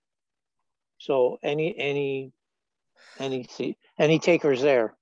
This is Commissioner Isaiah Payne. What I would like to recommend before we do anything, as the former commissioner just stated, we need to have knowledge of what we're speaking about and be clear about what our objective is, not just to rush to be heard that night. We need to ensure that as a body, we are on one accord, and that communication is thorough and accurate, not based on emotions or personal opinion. So I don't have any data or anything to review. Is there a way to, as just requested, is there a way for the commissioners to receive some updated data and information pertaining to this matter? Sure there is, but not in time for the meeting next Tuesday. So it sounds like some of the commission doesn't want to do a letter. So in that case, those of us that do want to communicate can individually go. So we can still communicate as a resident, but not as a body. If that's your desire, then. Sir, excuse me. I don't think we're saying we don't want to do a letter. I'm just saying I'd rather be armed with some information so that when we do write a letter or do a presentation, I mean, we can do something substantive instead of like the previous member said, and not make this just an emotional issue. Let's have some facts. Okay, well, I've been following the issue. Most of you probably, some of you have not been. So that's not, this is Isaiah Payne. That's not an accurate statement, sir. This is Commissioner Isaiah Payne. Please don't make statements on assumption. The request for the information and knowledge currently, we're asking for current information, not based on your assessment of what you have reviewed or heard. It's a simple request, and I don't understand why a reasonable request is being taken that way. Okay, I'll tell you why. There's a lawsuit right now requesting exactly what he said. The city is suing the Department of Public Works, the county, and I think AQMD is in that lawsuit for more information, just what he said, especially for the long-term plan. According to the long-term plan, it has not yet been formulated. Some say it has been. The Daily Breeze article says it's going to be $143 million and take up to 2 years to do the complete redo of the channel. So there's more information, but it isn't going to reach the city and convince them to do a special commission or an investigative thing more than they're doing now. So that's why I'm in a hurry to do it. And I think I have enough information right now to do it. You may not think you have enough, but I can always use more information, especially the long-term plans, which as far as I know has not been released. There has been no long-term plan. What is the long-term plan of the county? Have you heard that? No, I have not. Okay, has anyone else? Okay, so that's what especially I'm curious about, and I'd like to I'd like to have more information also, but I will be appearing probably by Zoom or call in Tuesday and voicing my opinion on this, because 8 weeks is enough. They should be doing something. There's things, you know, I mean, you can ask for all the information and that doesn't mean you're going to get it. That doesn't mean you can still act on it. There's always more information. So, but I think I have enough to act on it. Maybe you feel it, maybe you disagree. Well, that's your prerogative. And we agree that you are welcome to appear on your own behalf in front of the council. I also see a hand raised from. Oh, do you? Go ahead. Yes, from Yvette E. Okay. She is not a commission member. And this we really have to wind it up. We're in discussion after a second on my motion. Is there any amendments to the motion? And do you want me to read, as I stated the motion, so I call for the question. Is there any objection? Call for the question means we're going to vote. Point of order, Vice Chairman. Yes. You did not allow the commissioners open it to ask them if any of them had final say. What you stated was any of them had any motions. So please correct your last statement before your call. All right. Yes. Does anyone have anything more to say? I meant to say I didn't mean a motion. I misstated. Like I say, I'm new at this chairing also. I've been commission member several years, but I've never chaired, so I'm new at this too.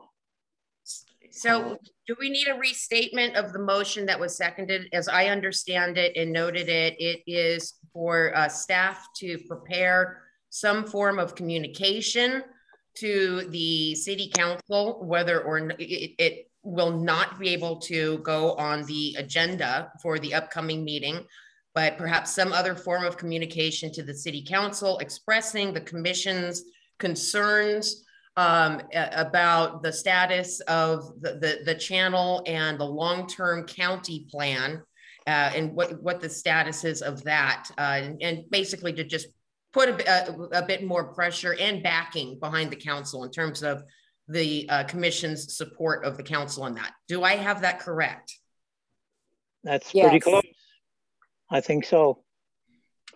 And the letter would be communicated and either read by the city clerk under the letters, emails, and so forth, or it could be read by a staff person or even the commission head. I suppose I could do it. So that's pretty close to what I said. And Commissioner Coons, you would be interested in seeing the draft of that communication. Are there any other commission members who would be interested in seeing the draft of that communication without getting to a quorum of the commission? I would be interested in seeing the draft of the letter, but I do have a question. Some of the commissioners are still requesting for more information. I think that they have the right to do that. People have different understandings, and as I'm learning, people have different pieces of information that maybe others don't have. So this draft of the letter, Bill, is it going to be your letter or your understanding of recommendations, or is this letter going to be a mixture of commissioners' concerns that they can put forward to you? No, it's something the staff will prepare, telling the city council to that we're concerned about, and we think that they need to do additional investigative, additional committee work, additional work on the issue of the channel. That's what it'd be. Prompting a call to action, essentially. Yes, you got it. Who's talking, by the way? Is that Rita? No, this is Lana with the attorney's office. Okay, Lana. Maybe Lana could help out in drafting a letter. How does that sound, Lana? I think I get a sense of what you're saying. We may be able to craft an email that we send to the full council, or even a short memo that we send to the full council, but that's not on the public agenda. And of course, on top of that, as we've already discussed, you can appear as part of the public comment at the Tuesday meeting and make your comments as well and reiterate it. Right. So, I have a question for Lana, Bill. Go ahead, Lana. Go ahead, Celia. In this email or letter that staff drafts, is there something that can request a reply or a timeline as to when this would be addressed formally by the council? Well, we could request that it be placed on a future agenda for further discussion. Given that this is in the midst of litigation, there may be some concerns about how precisely they do that, but I think I get the sense of communicating the commission's concerns and trying to prompt a call to action to get further information and further discussion. Okay, yes. Thank you. It sounds like a very general communication to me. Point of order. Go ahead. Mr. Vice Chair, in the beginning, when you made the initial motion, it had an action base, so it wasn't a receive and file. You guys specifically had to deal with creating of a subcommittee. That's action based, so it can't be a receive and file as the Deputy City Attorney Lehman identified as. And also, just for your information as well, an item can be added on an emergency situation at the beginning of the City Council meeting, and staff can have a subsequent staff report available so that it can be included at the amended agenda at the request of the mayor or any of the City Council members. And also too, the 72-hour requirement is not until this weekend, and today is the first Wednesday. And so the city has time to add it on the City Council agenda. Wraparound Act is 72 hours prior to next week, Tuesday. So they have the ability to add the item. It's at the purview of the Environmental Commission. So I just want clarification. My point of order had to do with your motion. Your motion was action-based. You did not rescind your previous motion or amend your motion. Your original motion was action-based. I want that as part of the record. And I'm not sure why Deputy City Attorney Lehman did not identify that. Okay, so you're right. I did say it differently the second time. So I slightly changed the thing and didn't say it was an amendment, but I like what the city attorney said. And I will move that we amend it. And by the way, we will not reach the agenda as an itemized agenda because the agenda is prepared tomorrow. That's the deadline. We won't have a letter there by tomorrow. It's next Tuesday. Tomorrow is Thursday. At the end of Thursday, the agenda is finalized. It's posted Friday morning or Thursday late. So in reaction to that, we won't make the agenda even as an item. So I will take what the attorney said as a call to action letter and not, you're right, I did say form a commission, but that's a possible option. That's what I meant. It could be this, they could do a lot of things. If you want, we can just leave that out and I'll amend that. So you're willing, and the commissioner who seconded that, did the commissioner who seconded that, are you friendly to that amendment? We can just do this as a friendly amendment. Yeah, yes. I'm fine with that. Go ahead. So let's vote. The friendly amendment, and maybe the city attorney could restate the motion as amended. It was to, the commission is going to direct staff to prepare a letter to be reviewed by Commissioner Kuntz and Commissioner, who was the second commissioner? Villapando. Pondo, okay. Villapando.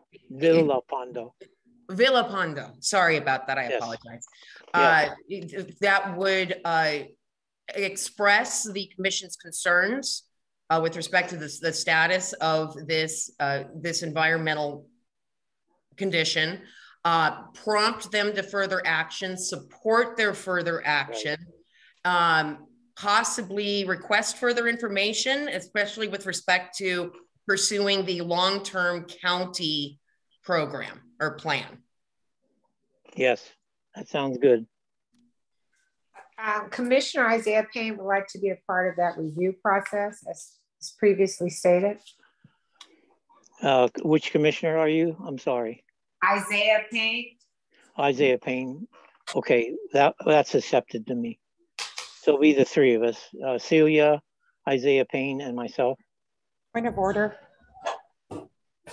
Point of order, sir. You got to identify that you are making an amendment to the second motion by adding. It's an amendment to the amendment. It's a friendly amendment, so that's an amendment. We're not going to vote 3 times, but as amended, Celia, do you accept that second amendment? Yes. Would you please restate that as a second amendment? Isaiah Payne. Wait. What is it you wanted added again? That was a friendly vote. She wanted to be part of the review process. You want to be part of the review. So it does not have to be in the motion who reviews it, but since it's in there, she can be part of it. Yes. But does anybody else want to be part of it? Just the 3. Okay, because we're not going to accept any more if you don't pipe in now. Okay, so that says amended. That's okay. I accept it. Celia, do you accept that? Yes. Let's take a vote on the motion as amended. All those in favor, please raise your hand. I think we're going to do a roll call vote, Commissioner Kunz. Okay, do a roll call vote. Yeah, because some people don't have their picture video. Yes, please do a roll call vote on the motion. Okay. 1 second. Commissioner Lillian Hobson.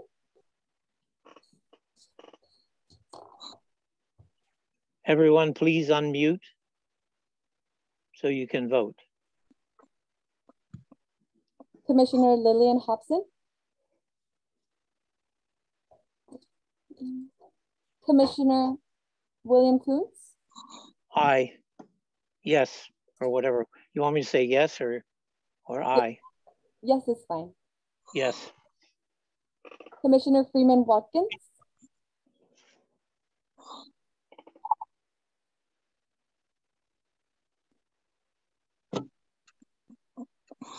Thank you, Commissioner Lillian Hobson. Commissioner Freeman Watkins. Please unmute, Freeman.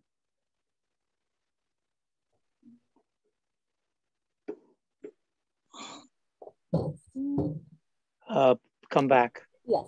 Commissioner Angela Isaiah Payne. Yes. Commissioner Hurry Taylor. Yes. Commissioner come back. Angela Isaiah Payne. Yes. Commissioner Lillian Hobson, I do see your name. Yes, I do see it. Thank you. Commissioner Freeman Watkins. Commissioner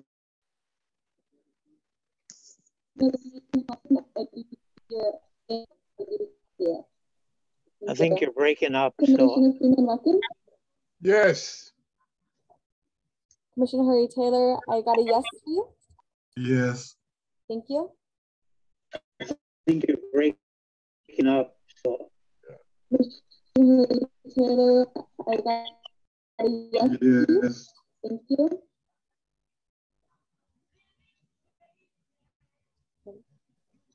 For alternates, Eleanor Mack. Yes. Yes. Thank you. For alternates, Eleanor Mack. Yes. Thank you.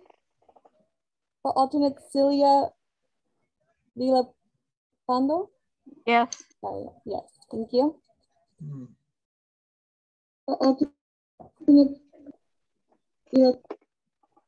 Yes. And Commissioner Nadine Ward is absent, and alternate Rodolfo Berlantes is also absent. So we have Nadine Ward is absent, and alternate Rodolfo Berlantes. We have 6 yes and 1 abstain. So we have 2 absent. 6 yes and 1 abstain. Is that correct? Yes. Okay. And try to get the letter as fast as possible so we can review it and then communicate it by the Tuesday meeting. Is that okay with staff? Who's answering for staff? I don't know. Fine. Okay, so let's move on. So the next item is the consent calendar. Now, have people had enough time to read these 3 items? Vice Chair Coons, did you want to take up the Inland Star? That was number B. You called it B. When we get to it. Did you want to give an oral report now? That's part of the same item, correct, sir? Well, I separated it, 6A and 6B. 6B stays here. If you want, you can make this 6, and you can make the Dominguez channel a different number if you want to correct the agenda. But I moved 6A to now and 6B to new business, which it really isn't, it's old business. So whatever you want to do, they're separate items. Okay, I made them, that's why I numbered them 6A and 6B. They are separate agenda items. They're not to be discussed together as the same agenda item. Lana, is that okay for us to do that? We staff put it together as one. Vice Chair wants to separate it out. Is that okay? If the commission is in agreement, that's fine.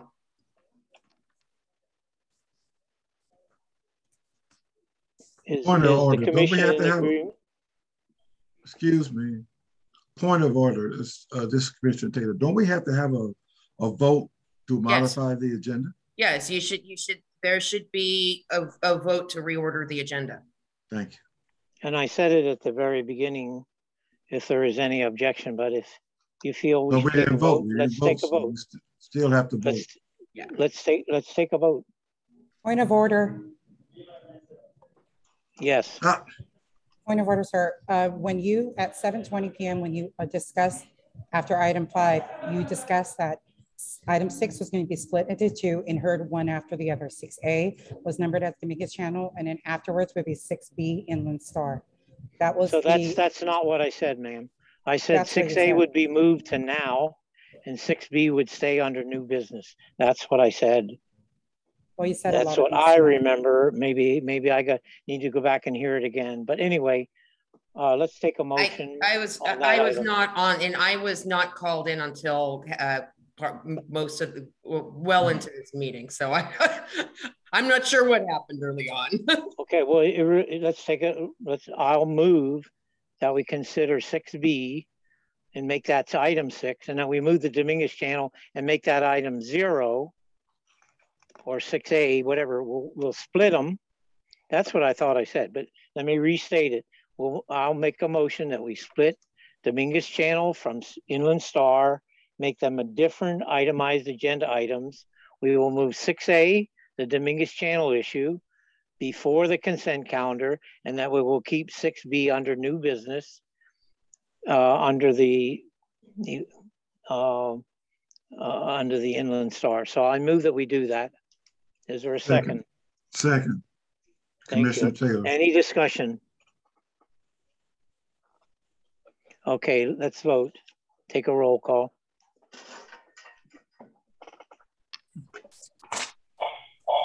Please. Ooh. Okay. Commissioner Leon Hobson. Okay.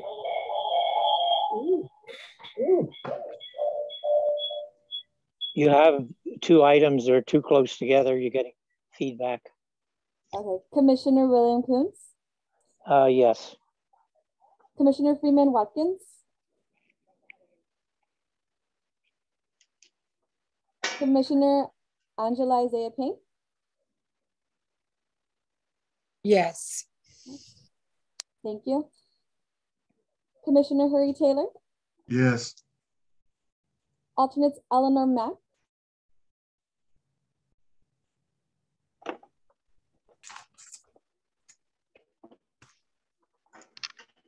Eleanor Mack,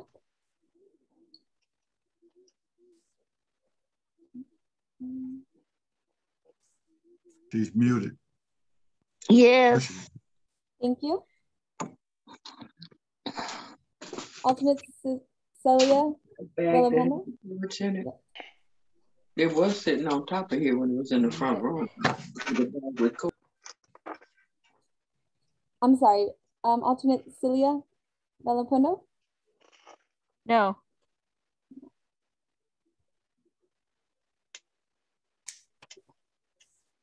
So we have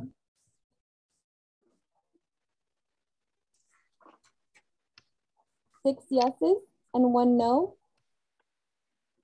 and 2 absent. Passes, okay. So, and I don't know if you want to renumber it, it doesn't matter to me. I made it 6A, 6B. So let's move on to consent calendar then.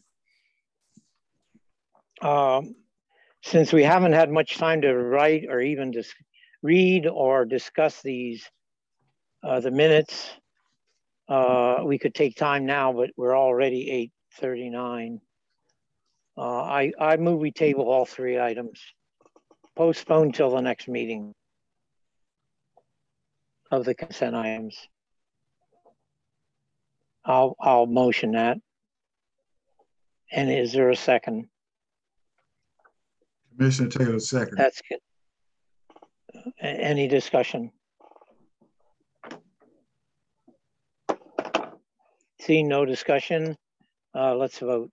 Call the roll on again, the motion is to postpone consent calendar 1, 2, and 3 for consideration at the next meeting. That's to consider at next meeting.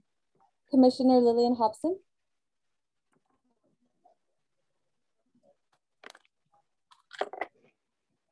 Commissioner William Coons. Yes. Commissioner Freeman Watkins. Commissioner Angela Isaiah Payne. Yes. Commissioner Hurry Taylor. Yes. Alternates Eleanor Mack.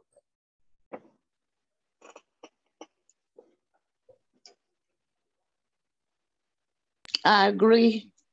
Thank you. Alternate Celia Villapendo. Yes. I don't know.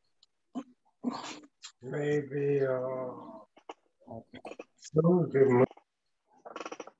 have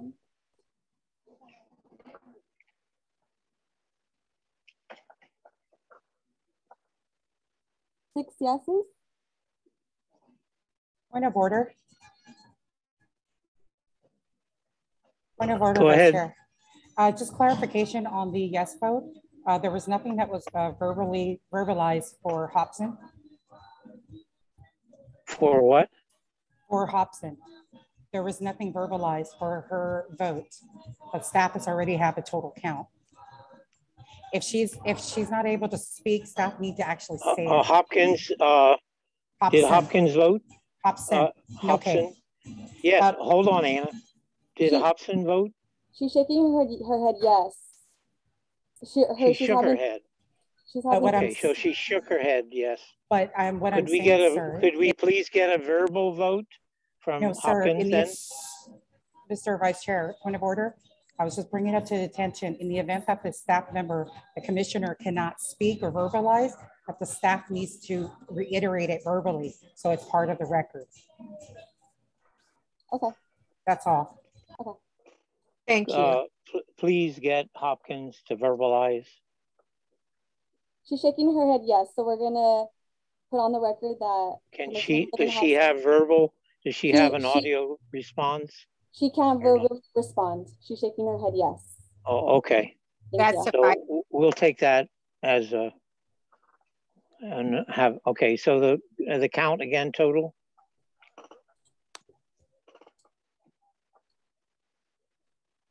Six yeses, 1 abstain and 2 absences. Abstain is how many? 1. None. Commissioner Freeman, 1. Commissioner Freeman Watkins didn't respond. Okay, so the motion passes. Okay, going on then. Continued unfinished business. The work plan. How long is your presentation on this, staff? And what do you recommend we do at this meeting, since we're at 8:43? Given the late hour, we can continue the item. Okay, let's do that.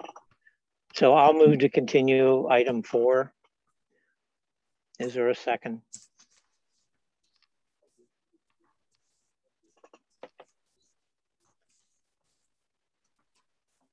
No second? Hello? Please unmute if you're seconding. Commissioner Taylor, I second. I second. Okay. Please state your name when you second also. Taylor is second. I don't know who the other person was. Commissioner Horry was the first second. Okay, whatever. Second. Any discussion? Thank you for the second. Any discussion? Call the roll. Commissioner Lillian Hobson.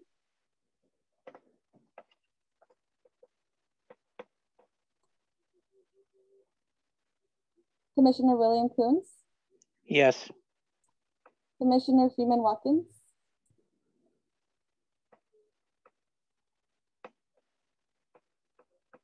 Commissioner Angela Isaiah Payne. Yes. Commissioner Hurry Taylor. Yes. Alternates Eleanor Mack. And I think you can come back around. Can you hear me? Commissioner Hobson. Yes. I finally have some sound. So Commissioner Lillian Hobson, yes, thank you. Alternates Eleanor Mack. Yes. Yes, thank you. Alternate Celia Valampando. Yes. And okay, so our final count is Jess, how did Commissioner Taylor vote? He voted yes. Thank you.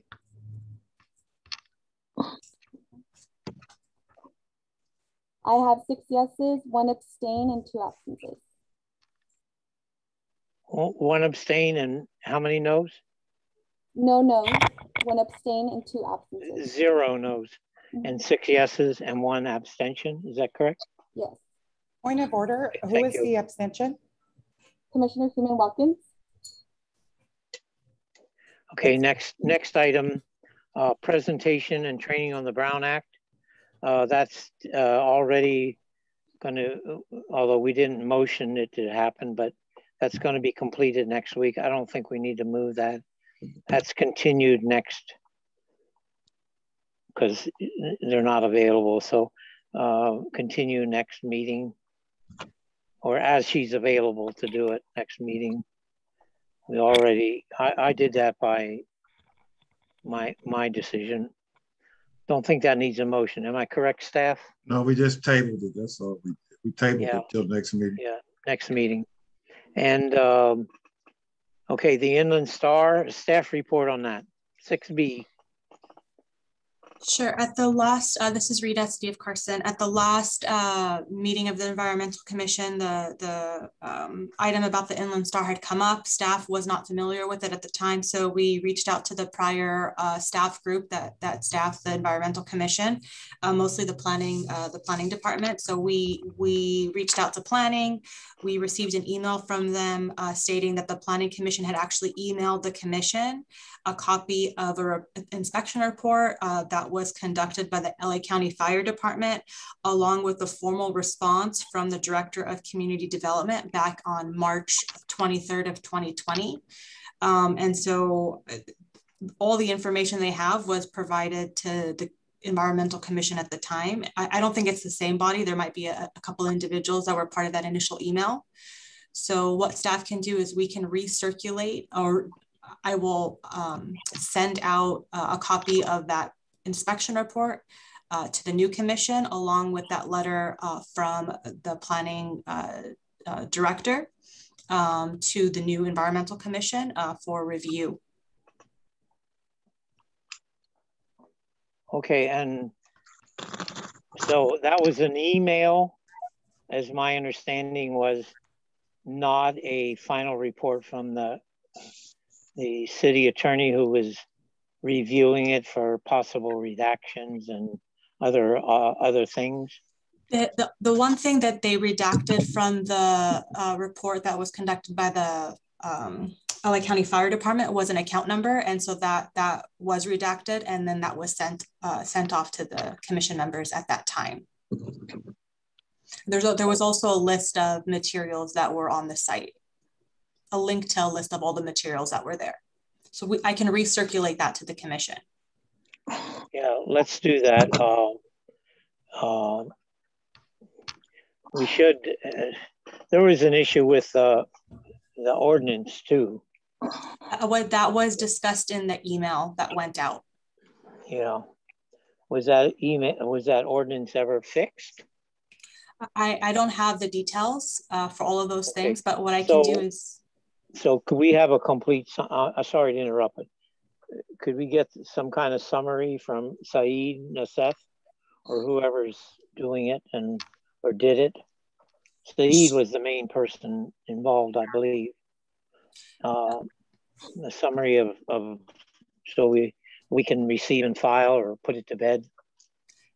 What I can do is I can see if I can coordinate a time for either the Director of Community Development or the city attorney that worked on it to come back to the commission and give a final report. It may just be to reiterate what was sent, but we can arrange for that. I don't know if it'll be for the next one, but maybe for February. We'll have to check their schedules. Okay. So that's what do we do here? Motion to what? What do we want to do? That sounds good. I don't think we need a motion. I think that's just something staff will do. Okay, so it's tabled till the future meeting, till we get a report back or whatever. What do you want to say? This is just a staff update. So I'm sharing with you what staff staff learned. Again, staff update at a future meeting. How's that? That should be fine. Okay, and is the commission happy with that? This is Celia Vilpando. Would this be just an oral report, or is there going to be a written report? So what I will do tomorrow is I will recirculate that letter and email that was sent back in March 2020 to the Environmental Commission at that time. I'll send it to all the new commissioners. Just so you have a copy of all that information. And then I'll also work with getting either the community development director or somebody from the city attorney's office that worked on this to give a kind of like a presentation or like a verbal update at either the January or February Environmental Commission meeting, depending on their schedule. So is that acceptable to the commission? Any other? Okay, moving on, since I see no hands raised or discussion. Anna Many, do you have your hand raised? You should lower your hand. Thank you. There's the responsibility of whoever is running the meeting, the host. They can actually lower their hands after everyone has spoken. Would the staff person lower your hand? I don't know that they have the capability, but if they do, go ahead. So I don't, staff report on item 7, meeting scheduled January 5th. So for this one, we from staff wanted to hear from the commission members about their availability, given that January is, holiday time. We just wanted to know if the commission was going to be available and if they wanted to continue to meet on that date or to postpone it to the February date. So if you don't mind, Vice Chair, maybe we can just go around the room just so each of the commissioners can tell us if they can meet. Yeah, let's do that. Thank you. I'm available. Although I am going somewhere on the 6th, but I am available on the 5th. Jessica, it's a Wednesday, correct? First Wednesday of the month, right? Correct. Jessica, could we go through the roll call, please? Yes. Commissioner Lillian Hobson.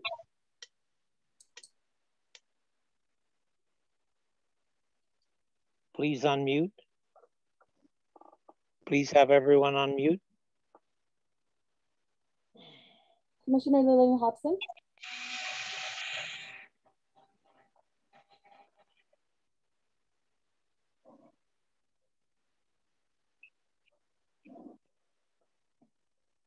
Commissioner William Coombs. Yes. Commissioner Freeman Watkins. Commissioner Angela Isaiah Payne. Yes. Commissioner Hurry Taylor. Yes. Alternates Eleanor Mack. Yes. Alternates, Celia Vallapando. Yes. Commissioner Lillian Hobson.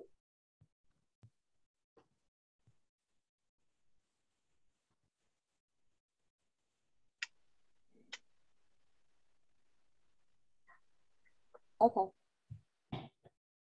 So I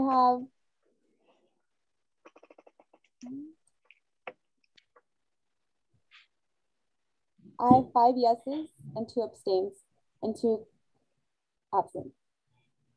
Absence? Mm-hmm. 5 yeses. How many noes? No noes. 2 absents. Okay. And if we are purely discussing just scheduling and availability, that is something that can be that staff can also follow up on. You can absolutely do that individually with the commissioners who are absent tonight and with the commissioners who are unable to respond on this call. All right. So staff, let's do that. Oh, okay.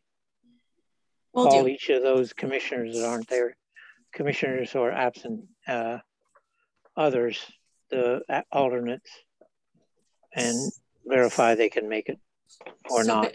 So based on the information and the vote, it looks like most of the commissioners will be available. So we'll plan accordingly. Yes, thank you.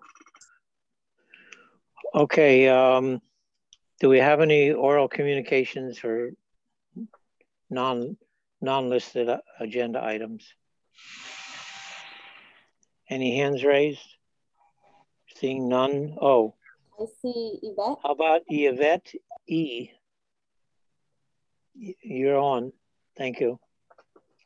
Hi, good evening. Yvette Espiritu, Carson resident again. I just wanted to thank the staff for all their hard work since the beginning of this Dominguez Channel incident. I understand that you guys have been dealt the pretty much the short stick. And I wanted to apologize for the disrespect that you guys are receiving. As a Carson resident, I have to say that this is very appalling what's happening at this meeting. The lack of respect from the vice chair to all the members is honestly made me lose faith that there will be anything done at all. The fact that Anna Manny right now is a resident and was told to hush up and then apologize, but given a backhanded apology is unacceptable. So as a Carson resident, I'm very appalled at the attitude and disrespect. And again, staff, thank you so much for all your hard work. but I now understand what you guys are going through. And I wish you guys good luck. And again, I've lost faith. Thank you. Okay, anyone else? This is Commissioner Isaiah Payne. I'd like to apologize on behalf of the commission, not that I was involved with that, but I do feel an obligation to make the apology. As a resident, you shouldn't feel that way. Please keep the faith, because that is the representation of one individual and their perspective. It is not an overall perspective of the behavior of the other commissioners. So again, my apologies are extended to you. And please don't lose the faith. We all have to keep the faith together so that a resolution, and hopefully, prayerfully, a resolution will come to make amends for what the residents are currently going through. This is Commissioner Villalpando. Hold on, Commissioner. Okay. We're next. So this is community. Staff is next. Okay. This is there any other public oral communications? Yes, I have Anna Minnie with her hand up. Go ahead, Anna. Yes, I just want to address how I was being addressed during this meeting. Sir, the fact that you told me to hush up continuously, I understand you apologize, but I want you to understand why this isn't so important, that commissioners get an in-depth Robert's Rules of Training, because the fact I lost count of how many times a point of orders I've had to identify. And also too, I just wanted to bring up as to, because no one touched base since this is, I believe, our first or second meeting. I'll find out offline from staff, why was the Environmental Commission transferred from planning staff to Public Works? You guys can message me that later, but sir, just the way that you addressed me is unacceptable. And the fact is, I also too live within a half mile of the channel, and I live around the corner from Inland Star. And so the fact that the way that you handled this meeting is unacceptable, and you acting as the vice chair, I'm not sure why you were appointed as a vice chair. The agenda doesn't identify you as such. But the fact that you did and the way you spoke to me was unacceptable, even to staff and to your fellow commissioners. I know you've already apologized. I don't feel sincere. So I just wanted to go on the record that I wanted to thank staff for everything, and then also the other commissioners. I appreciate all you guys' work. This is far from over, and we really need you guys to be our advocates for us as a community. And so my point is said, you guys be safe and have a blessed evening. Thank you. Any other comments? This is Commissioner Villalpando. Okay, hold on. Okay. So since there's no other public comments that I see, the next item is commission members, and we'll start with you, Commissioner Villalpando. I just want to say we are experiencing unprecedented times, and that goes without saying. It's understated. In all of my 66 years, I've never ever experienced anything like this. But I do want to say that I have a deep appreciation for the residents of Carson, for all that they've gone through, for all that they're still enduring. As the other commissioner mentioned, we need to work together. We need to get this resolved. I want to express my appreciation for the residents who have stepped forward, who have voiced their concerns. I want to express my appreciation for Yvette E, for Anna Meni, for showing leadership and commitment to the residents. And I hope that we can all move forward and get this issue taken care of. Thank you. Who wants to be next? Okay, I'll call on Lillian Hobson.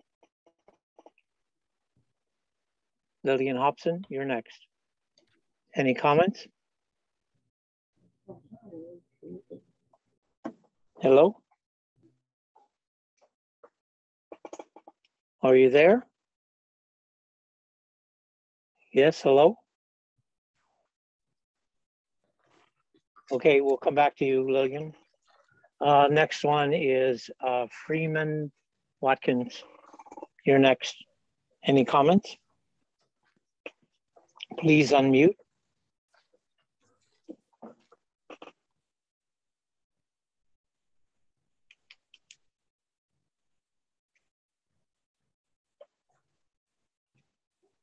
Any comments, Freeman Watkins? Okay, we'll come back.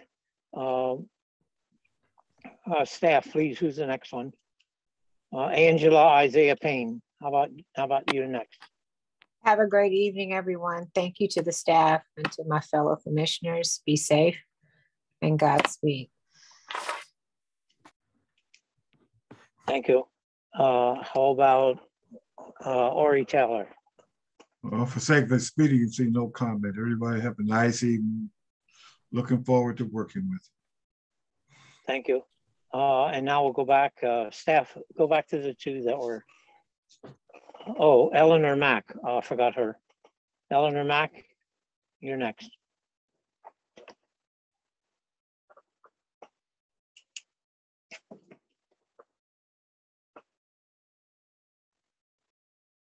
Any comment, Eleanor Mack? Godspeed to everyone on the council and Thank you. staff. Okay, so staff, please go back to the two and then I'll close. Lillian Hobson, I think that was one. Lillian Hobson, are you there? You're next. This is a repeat. Are you there, Lillian Hobson?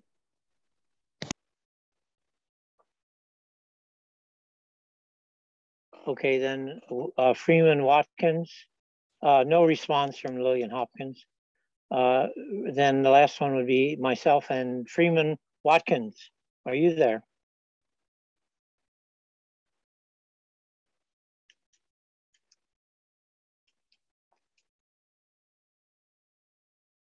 You need to unmute, Freeman. Okay, so that's a pass also. And then myself, I think is that it, staff? Just me then? Yeah, just you. Okay, so I have other things I would like to say about the commission and where the commission should head. Being as the Dominguez Channel is taking all our times. For those that don't know, we are also over beautification and the areas we haven't talked about yet, even considered, which I'd like to start next time, but I don't know with our time we have, is climate change issues, as well as beautification. We haven't yet talked about, and we didn't talk about the port plan. And since we're over beautification now, and climate change, one of the things I'd like to suggest we consider for the future is planting of trees. Please mute. Planting of trees, that's one way we're going to reduce carbon emissions by carbon sequestration of trees. And I would like to see a goal of, say, 10,000 new trees. And the ideal person to come and speak about that is own staff is Greg McDonald. He could come. He's the tree manager. He's the tree manager for the city, by the way, staff. So if you could get a hold of him when we put that on the agenda, he could come and give us some information about planting of trees and, you know, getting grants. And I don't know how much he would give us, but so that, and for beautification, there's other issues. So, and that's all I have. And again, I apologize again, and I am sincere. I've never chaired a meeting, so sometimes I think out loud, I guess. So anyway, I'm continuing, and I'm also working to get someone else appointed back to the commission. Thank you. Everyone have a good night. Now staff. Rita, you want to go first, or your other persons? No comments from me. Thank you. All right. And Anne Van Leer, is that what you go by? No, I'm sorry. It's part of the Zoom account, so it's her name on the Zoom account, but Jessica, and no comment. You know, you can click on that thing and remove her name and put your name when you're on our committee. You can click on that thing and remove her name and put your name when you're on our committee. You click on the name thing, if I remember right, and you change your name anyway. You click on the name thing, if I remember right. I'll see. I'll do it for next time. Thank you. Change your name anyway. I'm sorry, I didn't. Thank you. I'm getting an echo back, but anyway, you can change her name for our commission meeting, just to let you know. And is there any other staff? Eliza You can change your name for our commission meeting, just to let you know. And is there any other staff? Eliza Jane, I have no comment. None here. Eliza Jane's not here? Oh, no, I said None no here. comments. Eliza Jane's not here? Oh, no, I said no comments. No comments, okay. And any others? Rita, any others? No, I think that's it, Chair. No comments, okay. Jess, can you mute Watkins, please? No. Okay, and then since there's no other, do I hear a motion to adjourn? I'll move to adjourn. Second. Take the vote, please. Roll call, I guess. I don't think we need a roll call on that one. We just have, can we verbally do that one? Everybody unmute? Yeah, we can verbally do that one. Okay, everybody unmuted? Hearing none. Okay, hearing no objections. It's moved that we adjourn. All those in favor say aye. Aye. Opposed? Abstentions? Motion passes. We're adjourned. Thanks everyone for coming. Thank you. The time is now 9:09 p.m. Wow, okay.